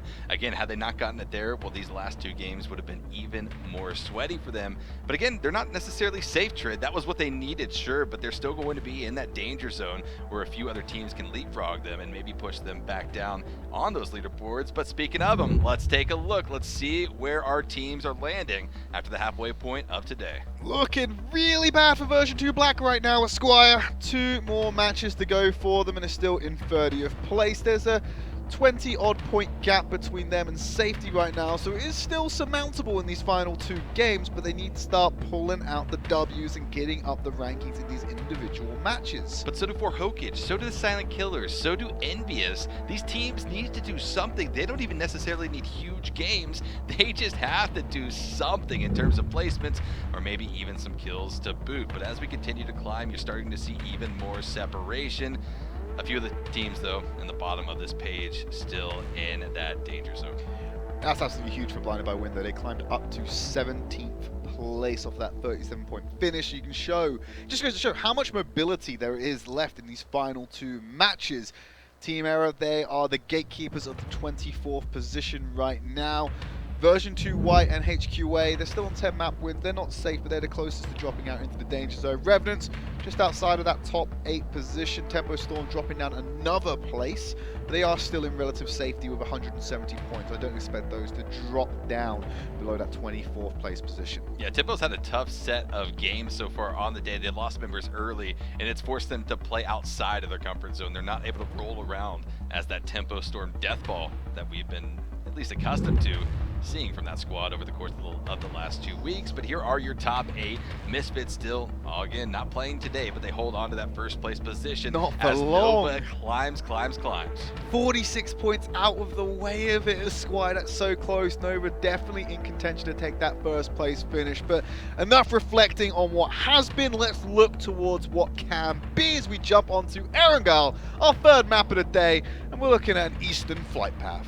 Favored over towards the east, off center just a bit, about a kilometer. So teams going over towards the west coast, which we know there are a lot of teams that favor this western coast. Well, they've got a bit of a trek ahead of them. Might need to find some vehicles along the way to get down to those far secluded areas, specifically looking down towards Primorsk, Corey Ferry Pier, and then maybe the western side of Sosnovka military base, but already teams jumping out early. Shoot to win Psycho. The rest of the crew will be heading near Severny, and we're thankful for them. It's wide open. As is most of the northern section of this map. Nozaki, Georgia Pole, Starbar, Kameski, they're all going to be fine. But I don't know about HQA. HQA might try and wrap around into South Georgia and go north off the back of it. But Shoot to Win have a lot of territory here to themselves, and it's starting to get a little bit congested down to the mid and bottom portions of this map. Nova going down to Novo on military base. They're going to be the only team here in this match that opts to do so, but it's no shift off of their previous strategies. This is a area of the map that they know and love, and likely have a great grasp on how to rotate out of it should they see a circle that doesn't necessarily favor them. But here it is, about a 60-40 split in favor of the mainland of Erangel. The military island certainly will be in play, so it could go either direction. And Nova aren't in too much difficulty right now. They don't have to cross the dreaded bridge for now. They may have to later, depending on where the circle moves to afterwards. But NVUS already taking a few pop shots at HQA, I believe. Let's have a look at Yasnaya. You got Revenants and Spacestation Gaming doing the split down the middle. Going to be looted around here before they have to move down to that circle in the southwest portion of the map. Like we said, Nova can get that easy rotation onto the island. It's just about when they are forced to leave, it becomes problematic. BlindedByWin looking for another huge performance to even further solidify them in those top 24 teams. All 4 alive, going to be looting up here just off to the west of Farm, a little bit south of Pachinki. Not a bad area for them to be in, but albeit they're not going to be able to at least take away a ton of loot. These aren't high loot priority compounds that they've been dropping into, and all 4 will be piling into a US to likely go to even more areas to try to pick up some of that much needed armor, utility, as well as ammunition that will take them into the late game. Chateau just going for a bit of a sprint here across the plains, leaving and trying to get away from Tempo, who've taken over Milta for themselves, heading towards Milta Power with the rest of his team. Chica and the boys starting to loot up. He's already got a Car 98 and the Micro Uzi, which is always good. As we know, the PUBG Mobile players love to pick that up. SK having a few shots fired, actually, as they're going around by that pier. There's no one in the area, though, so they might have just been popping off their weapons. Over here in Milta, or what we were just looking at, I mean, Tempo Storm is a team that loves that Milta spot. We're already seeing other teams, though, start to ride towards that western coast. It's going to be inside of the circle. The plane path didn't favor it, and that's why Silent Killers, Mraz, and the rest of the crew, Chris ahead of him, are going to be piling into those vehicles and bombing down on Primorsk. And, well, they're going to be wide open to loot to their heart's content. No other team has contested this area, be it off the drop or off of a early rotation coming into phase number 1. But the blue zone will start to come in here in about 45 seconds, and the teams will have to be cognizant of that fact as they continue on here through game number 3. Just having a look at Shoot to Win, who are occupying that northern part. They've not really left Saverna yet. They're happy to loot up here before they go for further pastures, but they haven't got a lot of loot time up in the north. HQA, they're occupying South Georgia Pole. They may go up to the north quickly before they have to rotate back down. They're looking pretty good right now. Nova still haven't left Novo. And just in the bottom left section, or southwest section, you got Primorsk going ahead and looting up. Back here to Yasnaya. These 2 teams, Spacestation Gaming and Revenants, 2 powerful teams in their own right. Certainly not going to be clashing just yet. Again, Yasnaya, we've talked about it several times over the course of the last 2 weeks. Yasnaya is a team that, or rather a town that can house multiple different teams. 2 teams can sit here comfortably looting up the east and the west, leaving a little bit of a buffer zone to split the city in half. Should they want to clash, well, certainly they could do so, but they can also loot safely to their heart's content and then disengage off to the opposite directions. We have not seen those rotations come out just yet, but it's only a matter of time before those begin as we continue to pop around the map. Version 2 Black trying to have a huge game again. Trid, you mentioned it just before this game. They are a squad that has to make big moves. The pressure is certainly on. We're looking to see some top performances out of some of the teams that haven't been able to execute on that so far. They're just occupying Pachinki right now. They're still in that first phase circle. They won't have to move very quickly, but they may have teams pass through them as their way into the area. Circle has started to shrinking, so players will have to be making those rotations relatively shortly. You got Gatka being occupied by Pittsburgh Knights over to the west. We're having a quick look at where Lights Out are, and they're just around the Rozhok area for now. Fairly uncontested with that. They've got Team Anarchy and NVUS in the nearby vicinity, but no one's positioning to go ahead and make much, inflict much damage onto each other, because it's all about looting right now, and teams are very happy just to leave each other to it. I'm at least going to have my eyes on Team Anarchy in this apartment position, given the rotation, albeit short from Lights Out that has to happen out of Rozhok. Well, certainly Team Anarchy is in a position to punish that should they drop down from that northern position down south across Roz Hill, those wide open areas. But Tempo Storm going to be finding some early action, or on the receiving end of some early action, as version 2 Whites, Mega 19, going to be spraying the ump. I mean, that's a that's a far shot with a low caliber gun. It's ambitious to try and get those shots off. I don't even know if it's ambitious. It might be something worse. Well, for the sake of his pride, we'll just go with ambitious and we'll leave it at that. Not going to work out for them just yet. Does give away a lot of information. Tried to go for the gamble. Didn't really pay off, but there was no real consequence other than the exchange of information. Tempo didn't know it was 45 caliber rounds that were being sprayed down at him. Well, they just definitely put on the shift and the turbo and was like, I'm getting out of here, boys. See you later. I think a mosquito's biting us is probably what Tempo was saying. Yeah, a bit more of a nuisance than anything that's going to be quite lethal for them. But Cream is starting to make that rotation into that phase 1 circle. They've all mounted up into separate vehicles, so they're happy to go ahead and do that. BlindedByWin, actually very close to that Tempo team. Doors open, Lost. May have heard that, but he didn't see it. Chica taking a few shots off to the side, and Woods is getting this information for the rest of his team, because it's taking shots at BlindedByWin.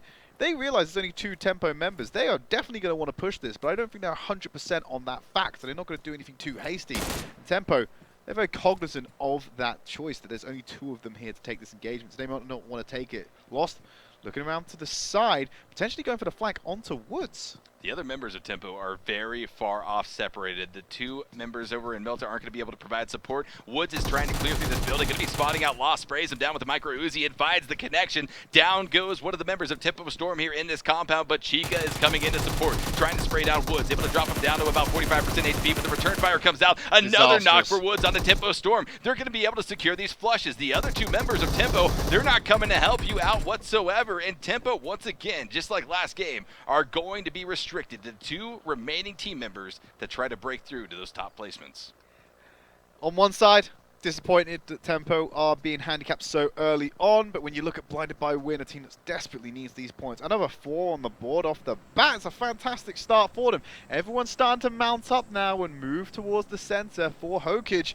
They're happy with the loot they've got so far. 4 separate vehicles for them as well. They can create a mobile fort if they need to as they head towards the center. Just moving down to the southwest of Pachinki area. Moving towards that pier, actually. Cream are doing more of the same. Shots being fired by Revenants.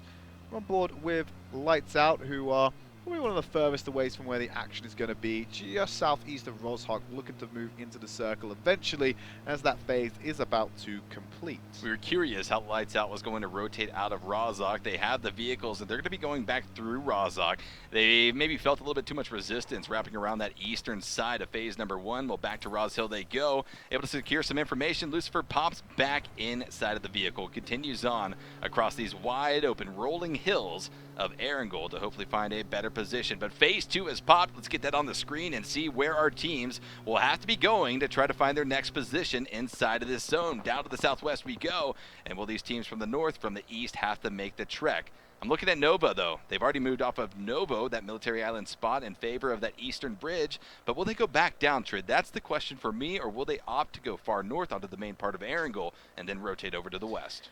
Depends what you value more. If I was them, I'd stick to the east. It's less congested, less chance of being camped on a finite choke point. They have more options of attack if they make it onto the main land. Cream eyeing up for HOKAGE. Sunade. He's getting the information right now. Cheddar's going to get in the vehicle just in case, but he jumps immediately out once they spot Sunade. Going to go for a pop shot, but nothing else.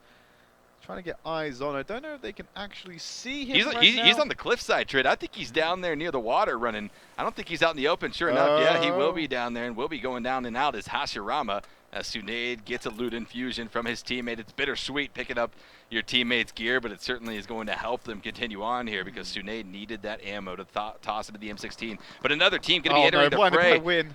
How'd you do so well and then you just make this mistake? You crash into a compound occupied by Cream. It's an absolute disaster for our map to win as Woods digging the knock back onto Pirates and they're trying to turn it around. God bless their souls, but Cream got a dominant hold on it for now. Arx is going to get confirmed here and they're committing to this one as they're just going to spray down that final member. Get the flush off the back of it. Woods is going to go. I believe a small contingent of BlindedByWin did get out of there, though. So the other vehicle of BlindedByWin, they went on. They were able to avoid this, but they turned back around and tried to crash into the gas station. They've disengaged now once again, but aggressive play is coming out from a team that does not have the members to play off of that type of strategy. Get out of dodge is all BlindedByWin can do at this stage in the game and try to salvage that placement points. 16th place, not where you want to be going out. 16 teams, all of them still remaining, and silent killers are on the move, trying to spot out the infiltrator of this compound. None other than HQA's Michael. And version 2 Black also nearby. Sprat just sitting in the area. Chris is looking in the direction of Michael. He's called in Felix for reinforcements as well as Chris. Going to move around. The flank is coming in here from Mitz. He's going to get shots of Michael very quickly, using the third person perspective to have a quick look at what's going on over there. Not going to force his hand just yet. Uncertain of numbers, but the trap is being laid by silent killers. They're moving around, but actually backing off from this. I'm not sure if they got 100% information on where Michael was. Yeah, I don't think they do either, and they don't want to overly aggress and get caught out by a solo player peeking a lucky corner.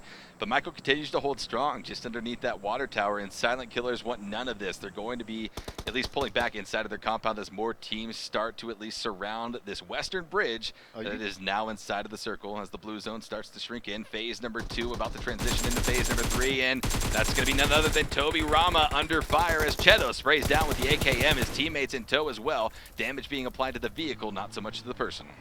A 4 HOKAGE eyeing up the long rotation around Military Island. Well, there's no long rotation to be made. It's only the western side of the bridge enabled to them. They're backing themselves into a corner, Esquire, right now.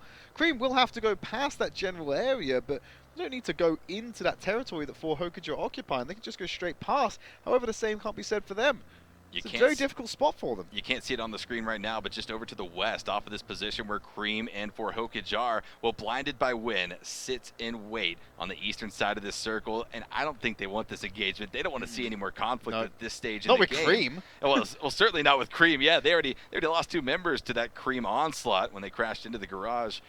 But it's going to become increasingly deadly. Phase number 3 is going to have a little bit of water in it. About 80% of the play zone is actually going to be playable here for the teams, and well, some interesting rotations are being made. I see version 2 Black opting to go outside of phase number 3 in favor of that far western rotation near the quarry, most likely, but they're going to be finding some resistance there. Spec just off to the north as well. They may be clashing with him. Squire, I'm surprised that no team has been fully eliminated as of yet as we move into our 3rd phase of the map. And we're on board with Muraz, still very close to HQA Michael. The rest of the team just keeping an eye out on any aggressors. You can see that Michael's teammate is in close area nearby, so they do have resistance. Cheto taking a lot of fire as he drives across the territory occupied by version 2 White. Will get out of it alive as Lights Out getting a knock onto Cream Karma, who's crawling away for his life. 2 members still in the vehicle. Cheto driving around on this one. It's going to be a flush coming in, but Karma's knocked down. Cheto, the last remaining member for Cream. He's trying to get away with his life, and there's going to be the flush coming in for Memo, taking out Cream Karma. Lights Out hold a dominant position on these quarry cliffs that can counter so many of the areas around them, but there is a counter position to that. It's the northern cliffs of Quarry, where some teams might start to posture themselves, as we see Shoot to Win making their way down from north to south. But Cream's Cheto has found safety. But Nova, they were able to wrap all the way from Novo down on Sosnovka Island, right up on top of Team Anarchy. They've got them in their sights. They know exactly where they are, and you are about to see some pressure being applied as Kato preps the nades. The gun spray going to be coming out from his other teammates as they try to throw whatever they can down the hill and hopefully find the connections. Sam going down very low. In fact, he's going to get the knock in. James coming in looking for the flush. They're just going for the kill straight up. Edwin's been knocked as well. Sam's going to go down as well. There's only 1 member for Nova left standing. Beowulf has to return fire. Decard, it's Koto looking to do what he can. Koto's still alive, so with Beowulf so close to going down. Anarchy going to have to med up though. They can't chase this one down. Lots of low HP as Jagger even getting involved, trying to third party the action all the way from afar with the VSS. Pressure being applied, but nothing being capitalized from it. Next phase just about to pop. There is one team in this 32-team group for North America that is cheering right now when they see Nova drop. That's Misfits. Nova is in contention of that first place position, and the spray continues to come out from James's team Anarchy. Kato going to be dropped down, bleeding out as Beowulf dries away. Not going to be able to loop back around and pull a Yui to get back to his teammate to provide any type of help. Not going to be able to get the res either, and well, Anarchy has absolutely come up on top of that in terms of Nova. But the shift continues off to the far west. A hard shift right up on top of Corey in the southern regions, and that hillside that Lights Out is holding on to where they got the kills onto the members of Cream. It is going to be a bloodbath. Tempo don't have to make any rotations. They're already on that border. They just step a couple of inches forward and they're going to be fine. Chris going for a little bit of an explore. One last check of the area. You've got 4 HOKAGE and Michael still in that area as Felix opens up on the Wi-Fi from the Pittsburgh Knights. Not going to find anything from that one. Just jumping around 2 mitts inside the building. Trying to get eyes on. Not going to find anything. Taking a few shots at that buggy that's being occupied, but won't find anything from it. Pittsburgh Knights get away with this one. Michael from HQA is still mixed up within the members of Silent Killers here in this compound. His other teammate from HQA a little bit off to the northwest inside of the zone, but the Pittsburgh Knights continue to take fire from this compound, almost bodyguarding Michael for the time being. Have they almost forgotten about his position? Have they forgotten that a threat has at least moved into this compound off of that far eastern angle? And well, this could spell disaster for at least some of the members of Silent Killers as they continue on here in this game. Manny and Hector just in this shack. You can see Spacestation Gaming off in the distance. Chris spotting out Toby Rama. Taking the pop shots. He's going to connect him, and there's the knock coming in. just looking for the flush as well. He's wide out in the open. 4 HOKAGE are in the area, but they can't get to him in time. Toby Rama may have found cover, actually. There's still a little bit of hope left for him. You got Tsunade and Tsukasa in the area to try and help him, but Toby Rama took another bullet. He's just going to bleed out here. I don't think there's any safety for him. 2 members left for HOKAGE. BlindedByWin. Very difficult position for them to be in right now inside of that shack. Wide open area essentially surrounds them, as well as 2 teams, Silent Killers and Spacestation Gaming. But with the Spacestation Gaming rather elevated vantage, they might be able to see inside of those windows atop the shack and find the connections onto the remaining 2 members of BlindedByWin. But here's the sort of saving grace for BlindedByWin. As long as Spacestation Gaming doesn't pop out a smoke wall and aggress up onto this compound, no one is. It's essentially a moat of protection. But here it comes. Spacestation Gaming knows that they have BlindedByWin caught, and Juicy, the front man, as always, going to be pushing up ahead of his squad, trying to find those frags. There's only one avenue to escape from him. Hector pops out, spray comes in, and Hector goes down. Manny's left up, can go for the res. And if I'm him, I'm looking to do that very quickly before this rush comes in from Space Station. Still taking a few pop shots at the property, but not going to find him. Resurrection going to come out for Hector, and he needs to med up fast while there's some respite before SSG potentially look for the kill. Well, here's the thing. The saving grace as well is the fact that Juicy got dropped down to about 1% HP by BlindedByWin. The shots came in from further east. Silent Killers got the knock onto Juicy, and that stalled the engagement entirely. Now SSG recovers off of it. Sixless and the rest of the crew able to pick up Juicy, and they continue on now up the hill. But there are a lot of shots going across the map, a lot of flushes, a lot of knocks popping off, specifically rather in between Team Anarchy as well as NVUS. But the circle continues to close, and while Space Station Gaming, they still have their eyes set on BlindedByWin inside of the shacks. Very central next phase. No hard shifts coming in, just going to force them closer together. Nova just on the border there. Beowulf still around. You got Team Anarchy, version 2 Black, and Pittsburgh Knights in the area so far. Lights out going to come from the opposite side. Michael still chasing Silent Killers, so I'm going to see if he can get any kills off the back of that while Yife acts as the insurance policy for them. As Manny keeping eyes on Space Station Gaming. Still a couple of shots being fired right now. It's version 2 Black near Micro TT. Look how close he is to Chica. If he pops over that mountain, could be detrimental to him.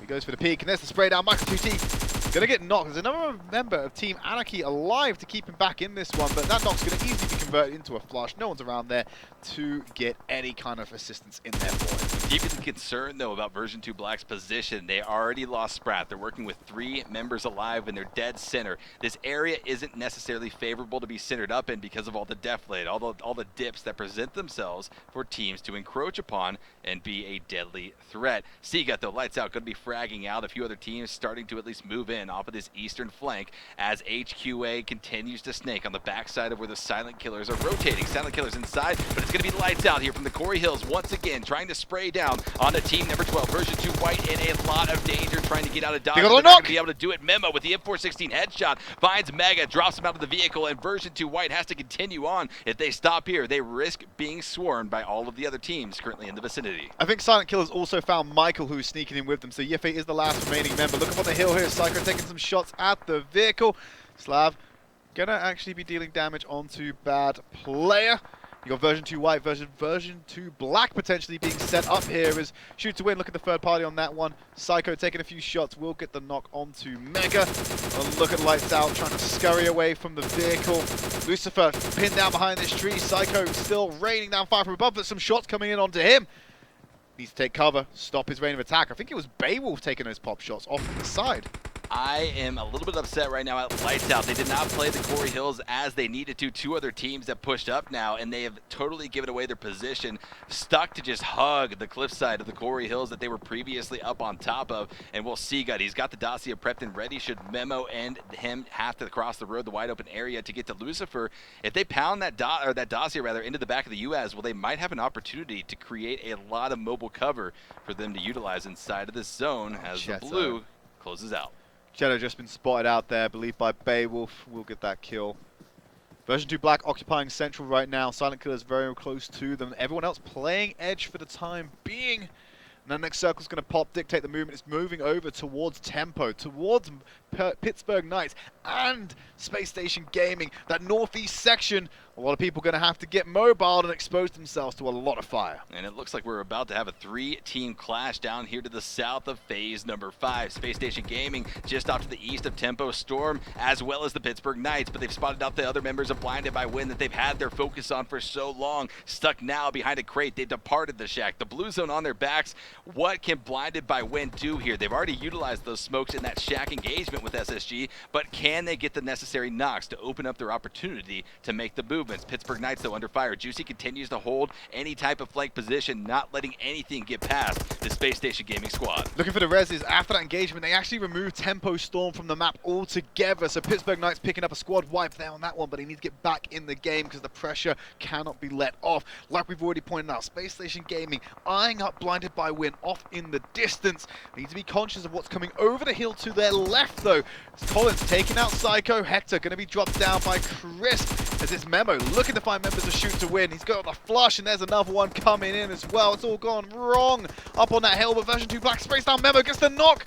Looking for the flush as well. Going to finish that one off. As outside of 9K, Lucifer and Seagut still in the game for Lights Out, but they're working with 3 instead of the intended 4. BlindedByWin was eliminated in 8th position. They're going to be walking away with 8 placement points from that. It's still in the positive. It's getting them higher and higher on the leaderboards, but other teams are still picking up points. 7 teams remaining, 18 players alive here in phase number 6, and it's becoming ever so pertinent for these teams to find a better position and hold down these angles as version 2 Black holds on to the top of this mountain. It's going to be a knock coming out. Nova's Beowulf with the VSS finds Chico, and he's going to be dropping him down, and the other members of version 2 Black are feeling the same pressure. Collins going down now, just Suave, and he's not going to be able to do it, and out they go to the hands of Nova in 6th position. That's disastrous. Version 2 Black had a 3v1 on Beowulf if they just had the information. Yes, there was a lot of pressure coming around, but them going out in this position right now, when they were a team that desperately needed the points, they were in a great position to climb the rankings of this particular map. And just a lack of awareness of where Beowulf was, or a lack of initiative to be able to take him out, cost them so much in this Erangel map. Kato, Edwin, and Sam in their team comms are saying Beowulf, emphasis on the Bay as he continues on here. 5 teams remaining, less than the 3-player per team average for these squads to work off of. Pittsburgh Knights still going to be alive on the southwestern edge of the zone, but Space Station Gaming is also pinched in between that squad and Silent Killers. Carnage just took out that last member of Nova with a well-placed headshot, so they're going to go out in 5th place this time, and it just leaves a couple of squads remaining. Space Station is the only squad still at full strength, but you've got 3 squads of 3 remaining. Pittsburgh Knights, Silent Killers, and Lights Out. Silent Killers are the one that look to gain the most from this finish because they are the lowest in the rankings so far. Lights Out were previously in a very tough position to work off of, but now they've found themselves in safety at the northern side of the zone, not having to contest against these other 3 teams down here to the south. The Silent Killers are taking damage. Felix going to be under fire, as well as Mraz. He's going to get immediately knocked by Sixless's AKM, but now the flush comes in. Juicy trying to find the ultimate kill with the M416, trying to spray down on any other parts of the smoke that any of the members of Silent Killers could be hiding in. Now just going to be Chris, though, left alive as Lucifer and the rest of this Lights Out squad start to crawl their way in for a central position. Sixless will get that flush onto Mraz. It just leaves Chris for Silent Killers, and he's hoping to keep his head down here and get a stronger placement because there's a lot of squads still alive here that are able to contend and reduce their numbers, take engagements. Sixless is looking over in the general direction of where Silent Killers were, hoping he can spot out where that movement is going to come from. Now, the circle is collapsing onto Lights Out, so rotations will have to come in, but everyone's happy to snake. They've got enough time to be able to do that. Yeah, because they don't know what lies in wait at the northern side of this zone. We saw a team in our previous few days in this exact same situation. Misfits, they took control of the zone and they swarmed every other enemy opponent inside. We'll see if the members of Lights Out can do the same, but SSG continues to frag out. They're dealing with the threats on their east, on their west, and Sixless continues to pick up kill after kill after kill, the 5th for Space Station Gaming. That's 4th place finish for Silent Killers as Juicy gets knocked. Monarch and Jagger doing work on the Space Station Gaming. Sixless still up, so is Angry, but there's going to be 2 flushes coming in. A 2v2 has been created. They just need to be worrying about where Lights Out are as the grenade is being primed. Onto Angry, who's taking a little bit of fire. Jagger with the Arm of God, looking to find something, but here's outside of 9K onto the back of Monarch. Angry will go down to that grenade, so it was well placed as Jagger gets that one down. Sixless, the last standing member for Space Station Gaming. but there's not much that Lights Out can do about it because they got Pittsburgh Knight also in the area as well. Slow and tactical is how Lights Out have to play this. They can't become over-aggressive when they see the kill feed lighting up. They've almost got to let these teams whittle each other down because they are down memo, but they spot out Pittsburgh Knights. Jagger going to be dropped down, and that is going to be very crucial for Lights Out as they continue to try to claim this chicken dinner. Going for the flush right now, and that's going to be a pop-up. He's going to be going down, and one member remains trying to stick the res onto his fallen comrade. Well, Monarch, he's going to be res. He's going to be trying to get that first aid off, but Player 7 and Monarch have a hell of an obstacle to get through, especially with Spacestation Gaming still alive. Huge nade coming in. Lucifer, though, able to find and the again, he got members. Sixless as well. It just confirms the kill. They instantly remove him. Look at the nades coming in from Lights Out. They're taking control of this when Asiga finds Monarch, and the spray down onto 7 ends it all. Fantastic play there by Lights Out, securing themselves a first place finish with a total of 12 kills to their name. Yeah, crazy to see that play out. One nade was the nail in the coffin for Spacestation Gaming on a pretty dominant run there from the southern side of the circle, but it's all Lights Out. That's what they're saying to the rest of the lobby. Lights out for you guys, chicken dinners for us. Pittsburgh Knights were also in a shaky position. They weren't completely safe on the leaderboard, so getting a second place finish on this map, very important for them, for the health of their campaign through the club open. So I'll be interested to see how that's shaken up the standings in relation to them when we can get that information to you. But Lights Out, Hands of Gods coming in there, yeeting those grenades across the fields, getting those kills, and then finishing it off nicely. Before they threw that first grenade, the one comment I wanted to get in there was that they took control. They spread their members out. That was only one grenade, Trid. It was a little bit delayed on the Spectator, but that was one nade that one took nade them to all find out. two, but they were throwing many others at the same time to apply pressure. What I was going to say was they were spreading out as far as they can in that area they controlled. They had 3 members to use, and they used them perfectly. They kept down all the information, it's just flowing through them. They had a read on exactly where Pittsburgh Knights were, and also where Space Station's remaining members were, and they were able to deal with the situation perfectly. Near flawless play in that final circle there. Yep, big shout out though as well to BlindedByWin, 8th place finish for them. That's good, right? It's exactly what they need, points on points on points, as well as silent killers. They were able to breach into that top 8 position, and that's exactly where they need to be as well. But guys, that's game number 3 in the book. We've got one more game to decide what teams will be dropping out, 8 to be exact. Tune in, we're gonna be back with game number 4 in just a few minutes.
Welcome back, everyone, to the PUBG Mobile Club Open. The ultimate game to decide the group stages is upon us. And what an exciting set of 2 weeks it has been. Trid, what do you have for these guys going into it? Last chance saloon for a lot of our teams. While this has been going on, teams in groups A and C have been finding some difficulty, and they will be eliminated through no fault of their own, specifically in today's gameplay. We're just going to have a quick look at some highlights from the previous matchup, just to refresh you where the state of the game is. BlindedByWin have had an absolutely mammoth day today, Esquire, and they've got themselves into safety. They're no longer at risk of being taken out of this competition. And saw the highlight just even now. When this is the low light. Do plays like this, they've still found a way based off of their victory on Vikendi and able to get themselves into the safety. And Esports, they're able to get some free kills off of them and bump themselves on the leaderboard, but they're out of the danger zone as well. In fact, a lot of teams are safe now. There's only a couple that are still in that race and in contention. And that's one of the things that has made today so exciting, is how much movement we have actually seen on those leaderboards. And, well, it just doesn't stop. One more game for these teams to try to claw their way out of those bottom 8 positions, or maybe even try to even further solidify those positions inside of the top 24. But certainly all is on the line. And we had some epic plays in this game, Trid. Some epic plays. And you're going to see those played out right here. Lots of nades, basically. The hands of gods coming in. Lights Out being the ones to claim victory on this map. They picked up a tasty double nade onto Jagger and Monarch, I believe. The Spacestation Gaming, they're also feeling the burn from this one as well. A Lights Out playing heads up PUBG Mobile, just spreading out across this final circle and just raining that pressure onto both of the remaining squads. It was such a bloody endgame, and it was really all dictated by the members of Lights Out. Looking from that northern position, Pittsburgh Knights couldn't do anything, neither could Spacestation Gaming. And here comes the God moment. You're about to see it right here. Lucifer at the southern part of your screen. Well, he knows that Spacestation Gaming is lying in wait. You're about to see that grenade tracer go out as well. And boy, is it beautiful. There it is, lands right up on top of them and takes Spacestation Gaming out of the game. Pow! Just completely moves them. And you can see Sega applying the pressure there with the nades, and they just go for one last rush, knowing there's only 2 members remaining. They have the angles, easy cleanup for Lights Out. But now on to the important part. We need to have a look at our standings and show you who is safe and who is not. So anyone with an 11 here, anyone with a 12 here, sorry, they're out. There's nothing they can do about that now. It's on the teams like for HOKAGE, NVUS, version 2 Black to climb up there. We go up one more floor, we'll go ahead and see who's playing Gatekeeper. NorthAmerica F6, squeaky bum time for them. They can't do anything. They're in 24th place. If any of those bottom 3 teams get any more points in this game, then they're going to overtake him and knock him into the danger zone, so they're going to be watching this match very attentively. Yeah, with essentially only a hope and a prayer to their names to try to survive and not be booted out. I mean, 24th place is not where you wanted to be going into the final match, especially when you have no say whatsoever in the outcome of that game. But we continue to go on, though. The leaderboards, the top half, these are teams that have had pretty successful days throughout the group stages, and, well, it shows. Those point totals are absolutely racking up, and as you cross over into the top 8, it increases even more so. As you see Misfits continuing to hold on to that spot, but boy, is that gap closing. 29 points is all that Nova has to pull out here in this game to be able to surpass Misfits in number 1. First place finish will give them that finish that they want in first place overall based off of the top of that. We already highlighted 4 teams. Let's go into a little bit more depth with these ones. So 2 teams that are definitely not safe, for HOKAGE and NVUS. Now, the cutoff point that NorthAmerica F6 has is 115 points. So it is possible for these 2 teams to go ahead and earn the amount of points to get above them. The problem is that they need to also get above a couple more spaces as well. 115 shouldn't be what you're aiming for. You should be aiming beyond that. But of course, these teams have the last chance in this final map to get some more points to push them into safety and keep them in the club open. So pay attention to where these 2 teams are. Well, these 2 teams, absolutely. But we also have a few other teams that we have to keep our eyes on, specifically version 2 Black as well as the Silent Killers. 2 other teams that are sort of on the cusp here. They've got to do something to feel safe going into this, because right now, I can tell you, they are feeling the burn. They are feeling the pressure from the rest of the lobby. Silent Killers are safe right now above NorthAmerica V6, I believe. NorthAmerica F6, I believe they are currently sat in 23rd place.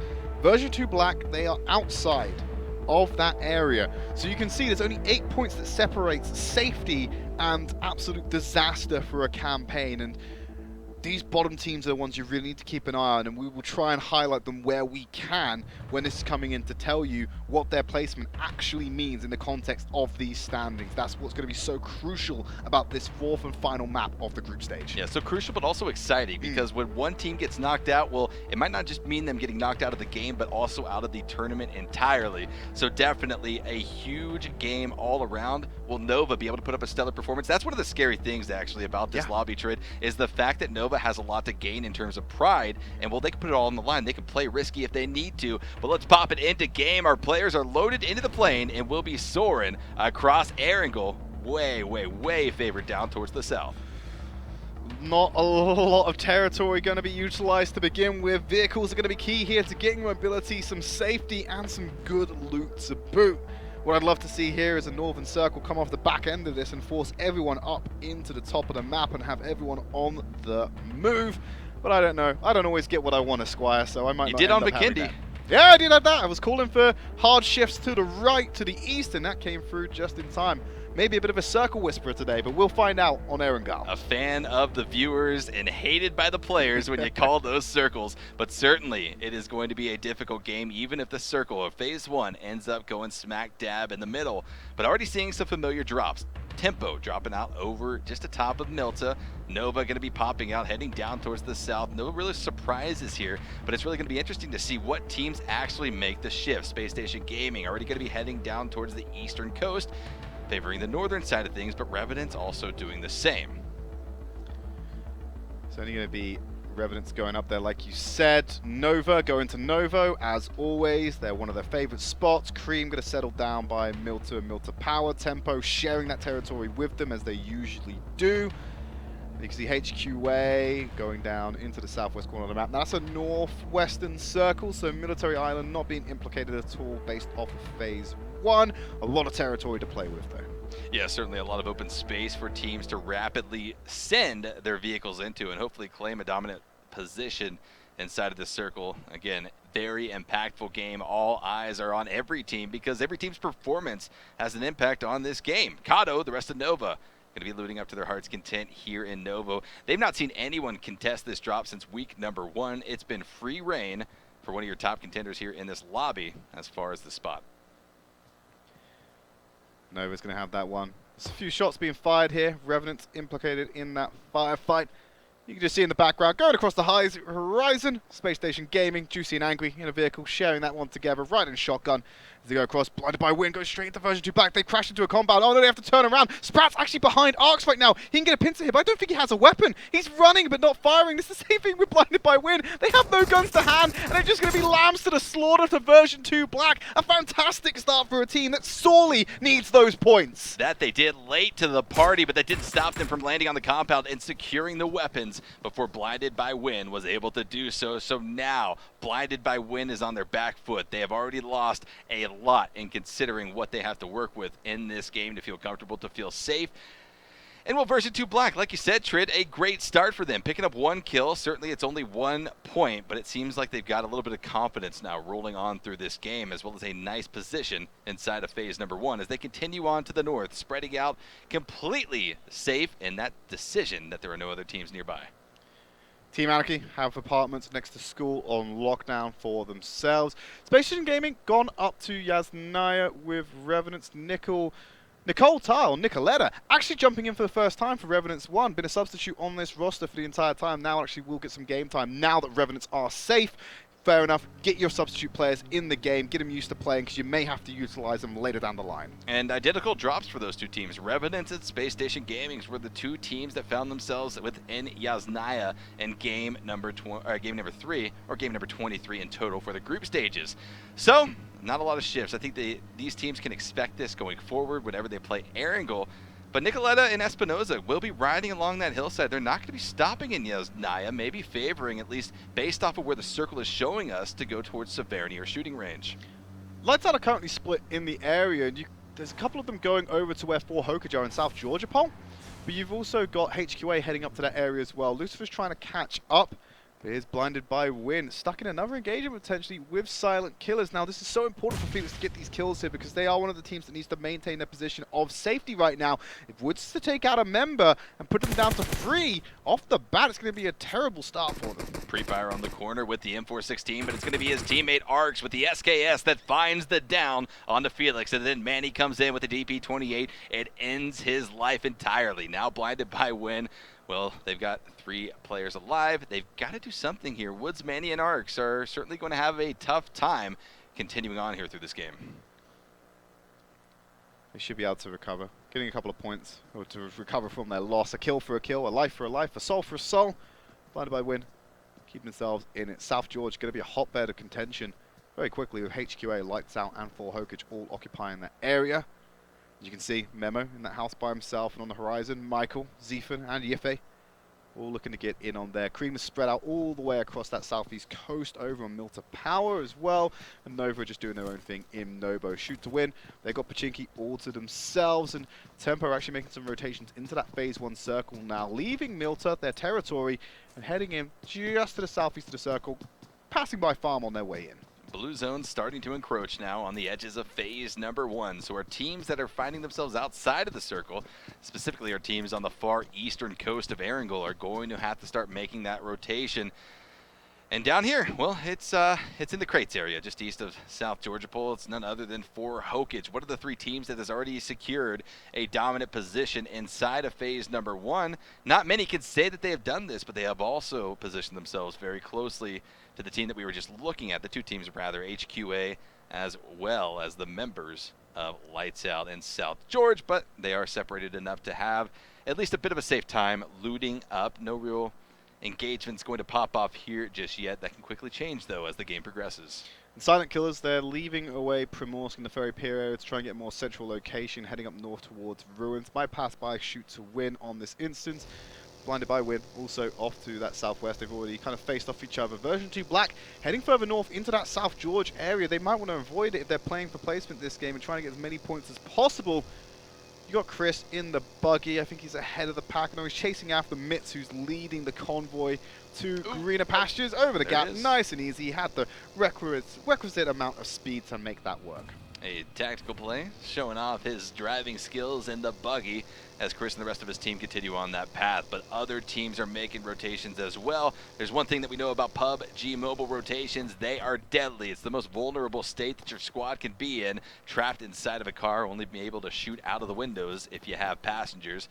But Shoot to Win, Pachinki, this is new. Trid, we did not see a lot of contention for this part of the zone. Certainly Tempo Storm sprinkled around the outskirts of Pachinki, but they did not opt to contest Shoot to Win's position inside of the central area.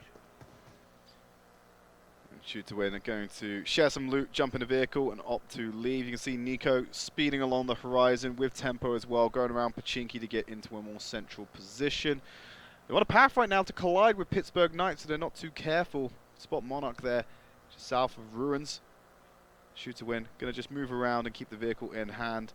More members of HQA starting to line up against Lights Out, your map-free winners of the day. And this South Georgia Pool standoff could get a little bit lethal should anyone step out of line.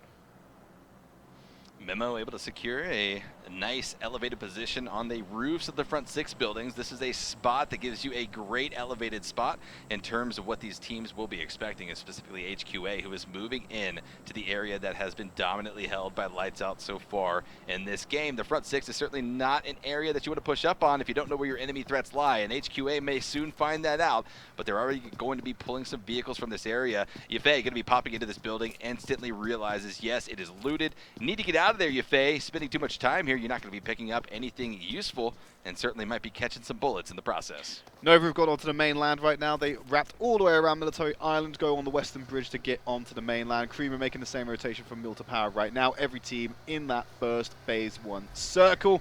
And we'll see where phase 2 pops and forces them to traverse next.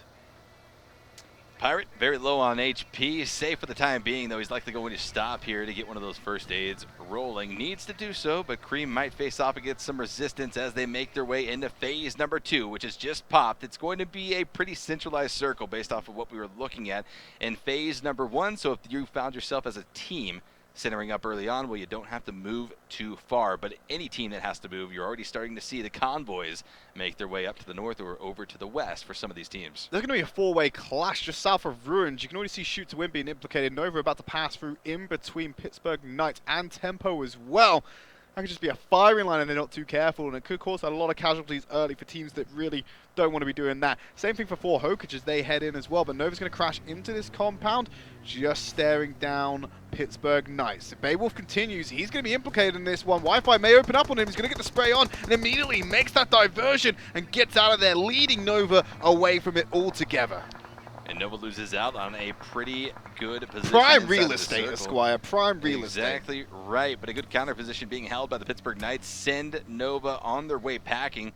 Well, at least they're able to find this hillside, which still presents some angles that they could fire back down onto the Knights with. But other teams are starting to posture near the ruins. Shoot to Win continued on there for HOKAGE, as well as Nova just tries to get a grasp on their surroundings. They're hearing rotations over to the north, trying to spray down, just trying to apply pressure to keep that buffer zone strong, but it's actually going to be Beowulf once again, a dominant player here for this squad, going to be spraying out one of the members of Cream, Karma, going down early on. Version 2 Black getting a member knocked, Slav going down, and now he's been flushed as well. Version 2 Black, they got that early kill nice and early into the stage, but now they're down to 3 members. This is one of our teams to watch and keep in the game as Nova continues the assault against Cream. And Silent Killers, they were the aggressors in that engagement. Another one of our teams to watch. It's exciting when we see these teams at the bottom of the leaderboards really putting it all on the line to try to compete here. Tempo, though, on the move. The other members of Cream on the move as well. Shots being fired out of the vehicle windows, trying to find their connections, but also Nova. They're not in vehicles. They have free reign to spray down on top of Pirate. 30% HP. Oh. One more shot will do it. Will knock him out of the vehicle. Long range, going to be hard to hit it, but certainly putting the fear of God into one of the remaining members of Cream as he continues northward. Version 2 Black are now out of the competition altogether. They were the first squad to go down. They have not got enough points. They will not be joining us in our semifinals. So, I believe, Trid, at this stage in the game, we have 6 teams secured in the bottom 8 positions, but 2 more have to be decided. This game has a lot of implications in terms of whether you stay in the top 24, continue on your PUBG mobile path to hopefully $2.5 million representing North America, or going back to the drawing board and having to wait for that fall season. Spacestation Gaming, though, out in the open, a little bit of definitely to hide behind, but a lot of guns trained in their direction. One team's loss is another team gain. Without version 2 Black having to climb it, the benchmark is still 115 points by NorthAmerica F6. NVUS and 4 HOKAGE, they're still in position to be able to meet that and exceed those points and still sneak their way into the semifinals. So 2 teams still in that race. And Silent Killers, they've only gained 1 extra point so far and they're down to 3 members. They do not want to be challenging this any further because they're on the cusp of missing out on semifinals as well. Blue zone about 80% of the way done with that push towards circle number 2. Another shrink will be incoming in just a few seconds. And Will the River leading out of Yasnaya as of right now is currently implicated, and Will it still will be on the northern side of the 3rd shift of game number 4. Down to God Mountain, Everest, whatever you want to call it. Certainly everyone knows the tallest mountain on the map with no occupants as of yet. A lot of teams surrounding the base on the southern side, getting into those compounds. But will we see lights out? Maybe go up on top, get that information. We know they've got the skill, the gun mechanics to hit those shots, but will they utilize it?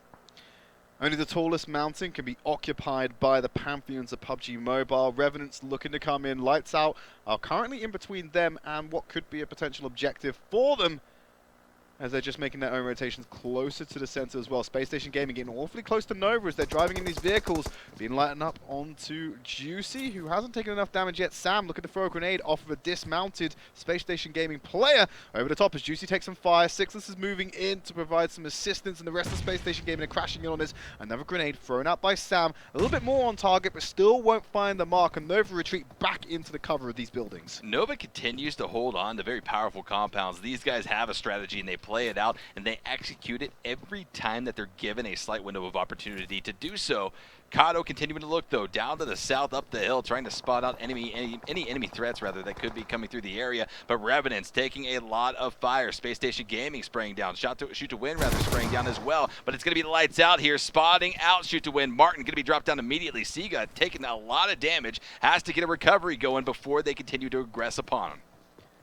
He can hold on this position. Martin's just the sacrificial lamb at this point. Shoots would have left him all out in the wind there for outside of 9K to pick up. So lights out, gaining some more points. They are at 3 members or a 3-man squad right now, I believe, unless they've gone for some kind of split. But here's Revenants crashing into these buildings, occupying them for themselves. And they are just south of ruins. Oh no, they're going to change their mind, move the vehicles into another position. Maybe they don't like the looks of this compound. 2 of them are in, but they're going to block out window access with those vehicles, which could prove to be so important to them should a team try to raid this location later. Yeah, protect the vehicles, block the windows, whatever you can do to try to send off anyone that tries to crash that compound. Cheto, just a sliver of HP to his name, trying to stay alive whatever way he can as the Pittsburgh Knights spray down upon him. One shot will do it. Hell, if he crashes into a tree, he's going to be going down, but he maneuvers it very well, losing a back tire, spinning out entirely, and now feeling the hurt that buggy can literally put down upon you. He's in the field, he's got the buggy as cover now, but how does he disengage off of this? How does he get down to the southeast where the only other member for this squad, Kira, is standing? He's in a trench right now in Gatka in the sewage lane, so he's also healing up because Wi-Fi's got eyes on him and applying some pressure. So both crew members feeling the hurt and then unable to help each other. Now for HOKAGE, a team that's still in contention to get into safety. Trading shots with Spacestation Gaming. That's not the play, Chief, if you want to get some points. Spacestation Gaming have been known to be quite good fraggers in this game. Helmet, particularly with his headshot accuracy. He's not in the roster for this time around, but the other players are very confident when it comes to getting the kills. I mean, listen, it's just the way you got to play it. Some of these teams need to hard camp. They need to chase placement points. Kills are not going to get you there. Next phase has popped over to the east. We go. The play area continues to shrink and get ever so crowded as a great lot of transitions will have to happen from the western side of things. We have silent killers that have to make that rotation through thick obstacles to really get to safety, and they're going to have a tough time doing so. But Unnamed for HOKAGE, they're spotting out enemies that they have to go through to get into this northeastern side of the circle. Able to get a knockhead, going to be going down. Reckless, feeling the hurt, dropped down to about 80% HP. And Creature holding on to the chapel, just trying to send back any of the members of for HOKAGE that are pushing out of ruins. There's NVUS as well, another team to watch as Knockhead has been knocked himself. Reckless going in for the resurrection, throws the smoke out to get some recovery and alleviate some pressure. Carnage is on the hunt for them though, as is the rest of Spacestation Gaming, who want to hold on to this position for HOKAGE in the vehicles driving past the horizon. Just going to get on the escape here. Shots will be fired as Shoot to Win looking to take out Tempo. Lost has been knocked. They turn back around looking for the flank from Chica and Nico, coming for a pincer maneuver on Shoot to Win. Pressure being applied. Chica gets the knock onto Rafa. Here's Nico from the side, trying to find Psycho. Has to take cover behind the vehicle. Chica will get Rafa and confirm that kill. Mint being knocked down. There's another spray down for Lopez. Tempo Storm storming these buildings, getting away with it as well as Psycho has recovered. Looking to find Nico. Going to press up. He's looking in the wrong direction. The spray down comes down and Shoot to Win. Going to be taken out by Tempo Storm. Nice swarm coming in from the members of the Tempo Store, picking up 3 kills. Lost was not flushed. They are likely going to be able to recover off of this and continue on as a 4-stack. But other teams around the map are not so lucky. Pittsburgh Knights going to be engaged with version 2 White right now, losing casualty after casualty as 7 and Monarch go down. But BlindedByWin is also taking casualties to the members of HQA. The battlefield is lighting up here in the final game of the group stages as Wi-Fi is going to be pushing up, throwing pressure over the direction of version 2 White. He knows he's got 2 down. Can he find Bad Player, the solo player of this squad left? No, he backs up. He's going to be trying to get up one of his teammates, and I'm sure Bad Player has exactly the same thing in mind as his fallen comrades are trying to crawl over the hill without giving too much away and feeding the information back to Bad Player. Definitely don't want to implicate that final member as Wi-Fi goes for the spray down. He knows exactly where that's going to be. Just getting the flush onto Waz, moves up, Mega's over the mound, priming up a grenade, wants to throw that out, and they can go for the kill confirmed. Bad Player going for the res onto Maluma. Wi-Fi is still on the hunt. He's not going to be able to get away with it though, as Pittsburgh Knights are being res themselves. Mega's still in the game. Maluma will be successfully brought back into it. And now Bad Player may want to try and protect these teammates while they get back into it. I'm curious if the Pittsburgh Knights know that Bad Player had shifted around to that far southern region of this compound. Well, the blue zone is certainly going to be taken away at them, and Wi-Fi has spotted out these 2 members of version 2 White, trying to spray him down. Blue zone damage as well as bullets, taking away the HP of Bad Player and his fallen comrade. Now Wi-Fi, though, going to be returned on. He's almost knocked. One more shot will do it, but no, his teammates come in. Bad Player going down, and that is going to be the entirety of version 2 White eliminated in 14th position. Version 2 White were relatively safe on the standings, so that shouldn't be too much of a knock for their semi-final hopes. But it is a bit of a knock to the ego to go down so early into the matchup with 40 players still alive, 13 teams still in it. Team Anarchy treating themselves to a tasty little loot drop right now, and hopefully there's something good inside for them to share. Well, if you don't get the gun that you're looking for, at least you have that level 3 armor infusion that is so necessary at this stage in the game where teams have been whittled down. Sometimes you got a broken vest, sometimes you got a broken helmet, but the next phase has popped. We're going over towards the east. A lot of teams riding the eastern edge of this new circle, and a lot of teams with a lot of open area to traverse to get inside of safety. But Revenants, look at them. They're holding strong in this compound just south of Ruins that they were able to secure early on, and will other teams have to push towards them? For HOKAGE in that chaos, pincer between Nova and Space Station right now. Outsider getting the knock. There's Sixless getting a confirmed kill onto Knockhead, dropping down NVUS to 2 members now. Maybe even 1 here as it's just Rush on the screen, going to get sprayed down, and that's Rush.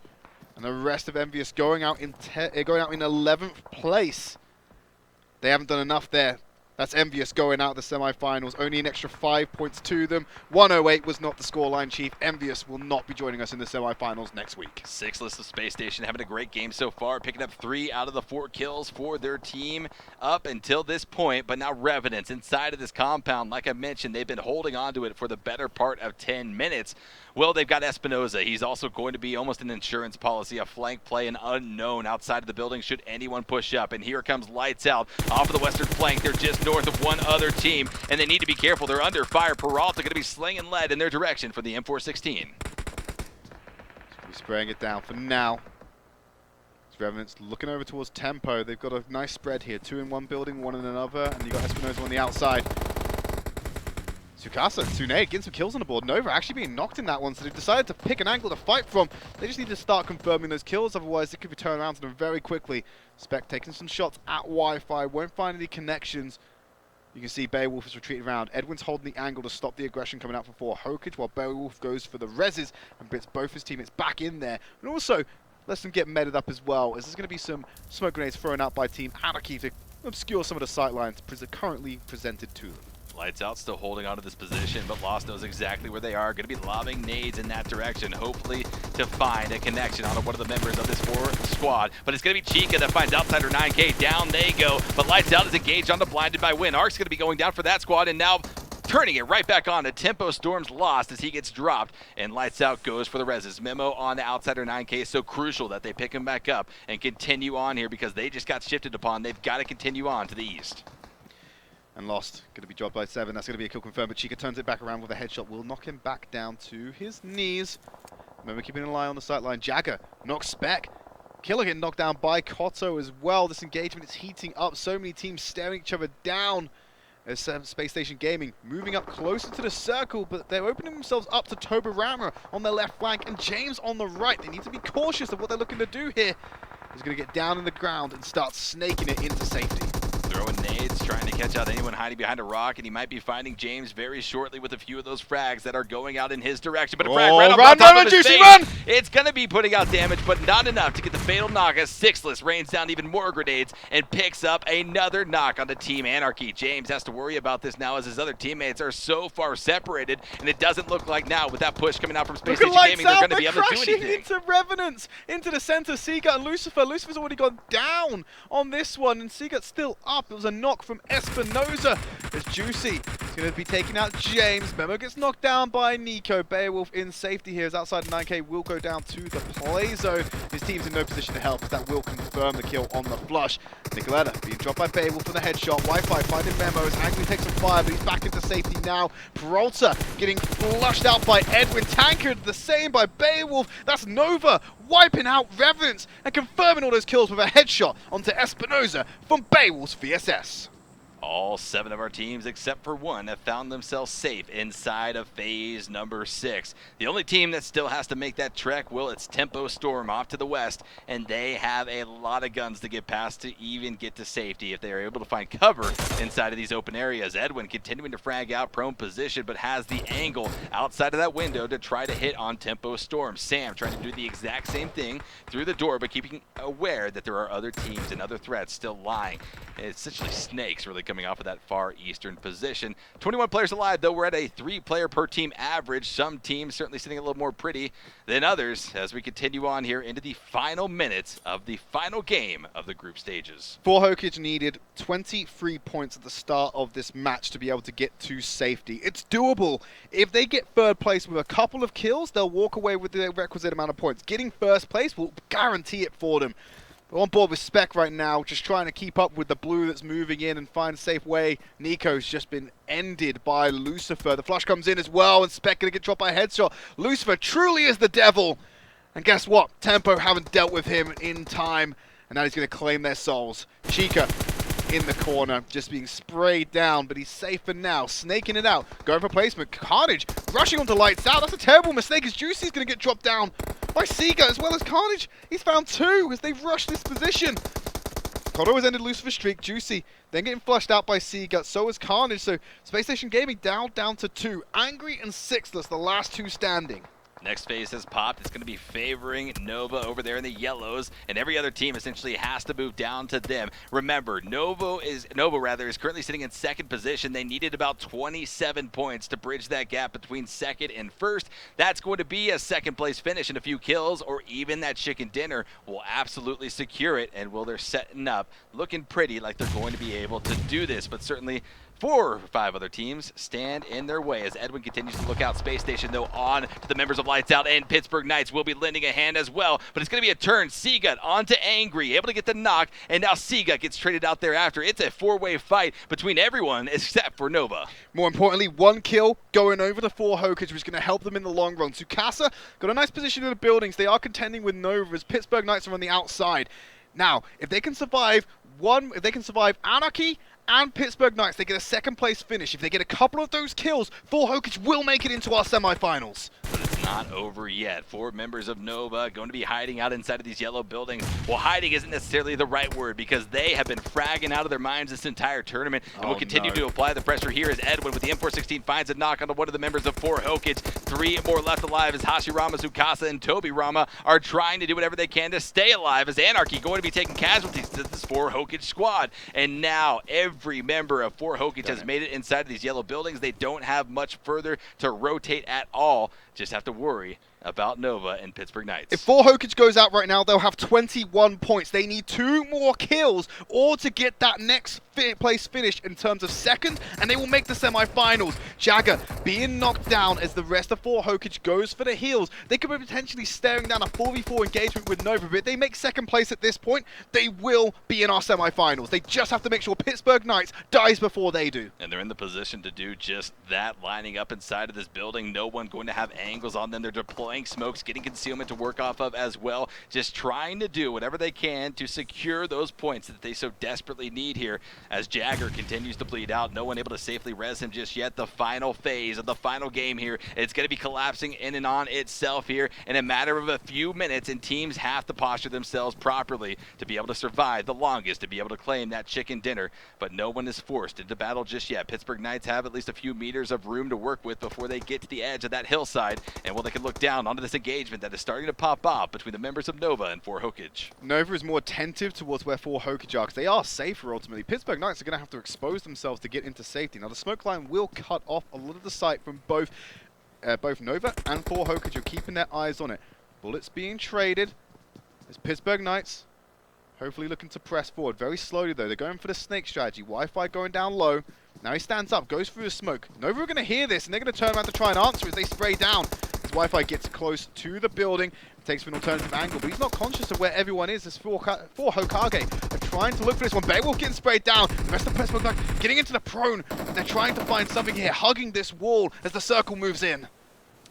Both of these teams, both 4 HOKAGE as well as Nova, could not allow the Pittsburgh Knights to push up onto that building. Now this engagement gets even trickier for these teams to navigate around. Nade's going to be coming out inside of the building, applying pressure, but not the damage that was intended as Nova continues to try to survive. The smokes are covering all different lines of sight inside of the window, which means they can't shoot out, but other players can't see inside, and they're spraying through doors. They're trying to find the connections, but it's essentially a standstill at this stage in the game before the play zone ultimately collapses to the center, but Sam going to be taken down as Wi-Fi sprays with the AKM inside of the building. 3 more members of Nova to have to worry about, and they're going to have to push out of this building. Wi-Fi just essentially relying on luck to find that lucky headshot on one of the members of Nova. For HOKAGE, got themselves back into this one.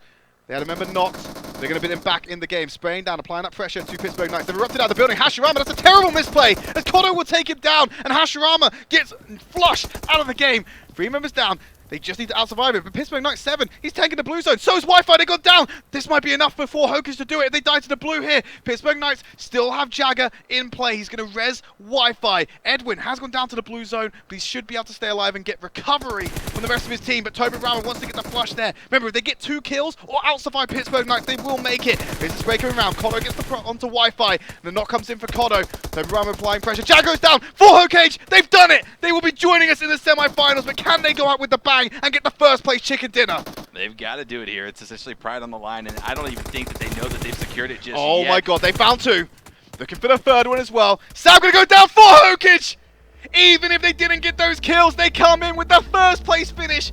If there was ever a time to come up with the chicken dinner, it was when you needed 23 points to get into the semi-finals. They walk away with that and then some. Yeah, great game being displayed here by all of our 32 teams that played out over the group stages. Congratulations to you all for just making it to this point. But only 24 can move on, and 8 go back to the drawing board. Our admins are hard at work getting those scores tallied so that we can display it to you and definitively say who will be moving on to the semifinals.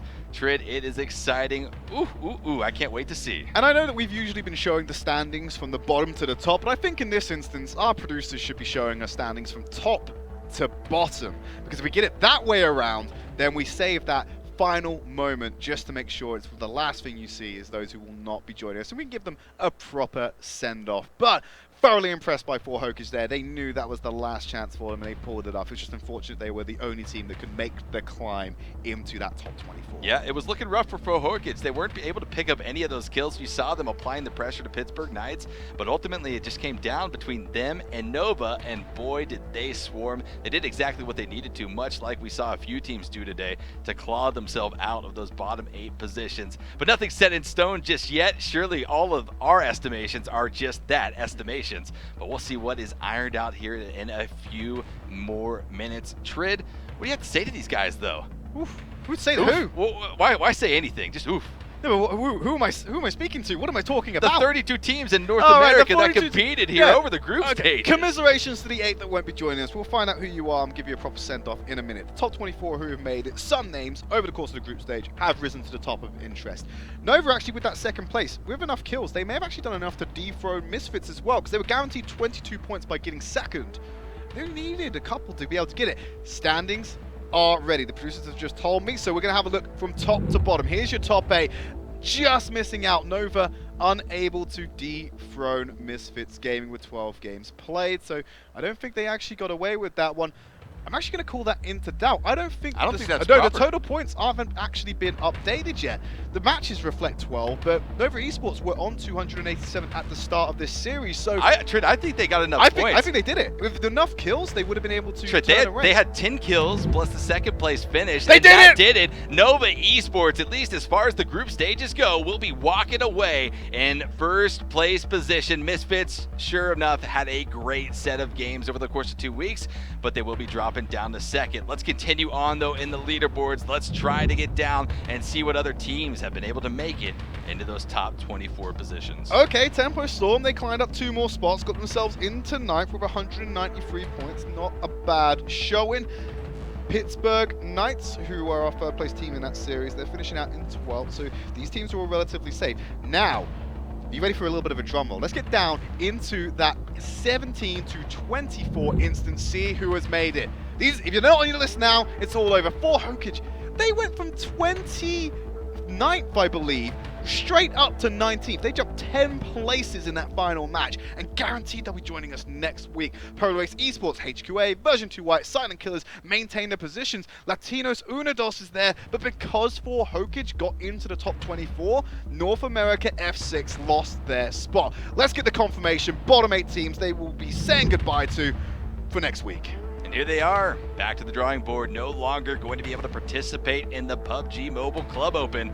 North American F6, see you later, NVUS, version 2, Black Error, Shoguns, Team Totality, Home Alone, and Will, down there at the very bottom of your list, ImYourEnemy. Going home, but guys, congratulations again for making it into the top 32 teams in North America. It was no easy task, so you should all be happy with your performance up until this date, but an even bigger congratulations to the 24 teams that were able to make it into the semifinals. Those bottom 8 teams, yes, their season may be over for the spring, but of course there is the full season they can still qualify for and compete and come back stronger than ever. Take what they've learned during their time in our group stage and apply it onto greater things. And hopefully we'll see them in the full season to try again and see if they can get to the top of North America. Let's have a look at some highlights of that final map. So we talk a little bit more about map number 4, and we saw more of the same of Erangel. I believe this was the Nova crash. They changed their mind as they went in here. Beowulf drew the ire of Pittsburgh Knights and immediately came out of there. Now imagine if Pittsburgh Knights were able to get a couple of knots here onto Nova, how that could have fundamentally changed that final free showdown we saw at the end. Yeah, who knows, HOKAGE might have even more dominantly ended that game right there. But this sort of sets the landscape. These overheads really show how congested this area was. It wasn't easy for any of these teams to make it into these final few moments, but then it all came down to HOKAGE able to just kind of control this final zone. Once Pittsburgh Knights were out, well, Nova was already taking casualties from the blue zone. It was pretty easy for the members of HOKAGE from that point onward, and then ultimately the game-winning moment. There it is. HOKAGE gets out of the bottom 8 into the top 24 and saves their position here in the PUBG Mobile Club Open. And that is the conclusion of our group stage. So that's all from me and Esquire for today. Starting on Friday, we're going to be seeing our semi-finals. But before we do that, let's have a quick reminder of how today went by looking at our day schedule. So we're hopefully going to see, remember, Sanhok was our first map. We're hoping to be able to pull that up. Unfortunately, we're not going to be able to pull that schedule up for you. But if we can remember correctly, we had Sanhok, Vikendi, and then a double helping of Erangel. For myself and Esquire, thank you very much for tuning in. Come and tune in on Friday at 8 PM Pacific, where we're going to kick off our semi-finals.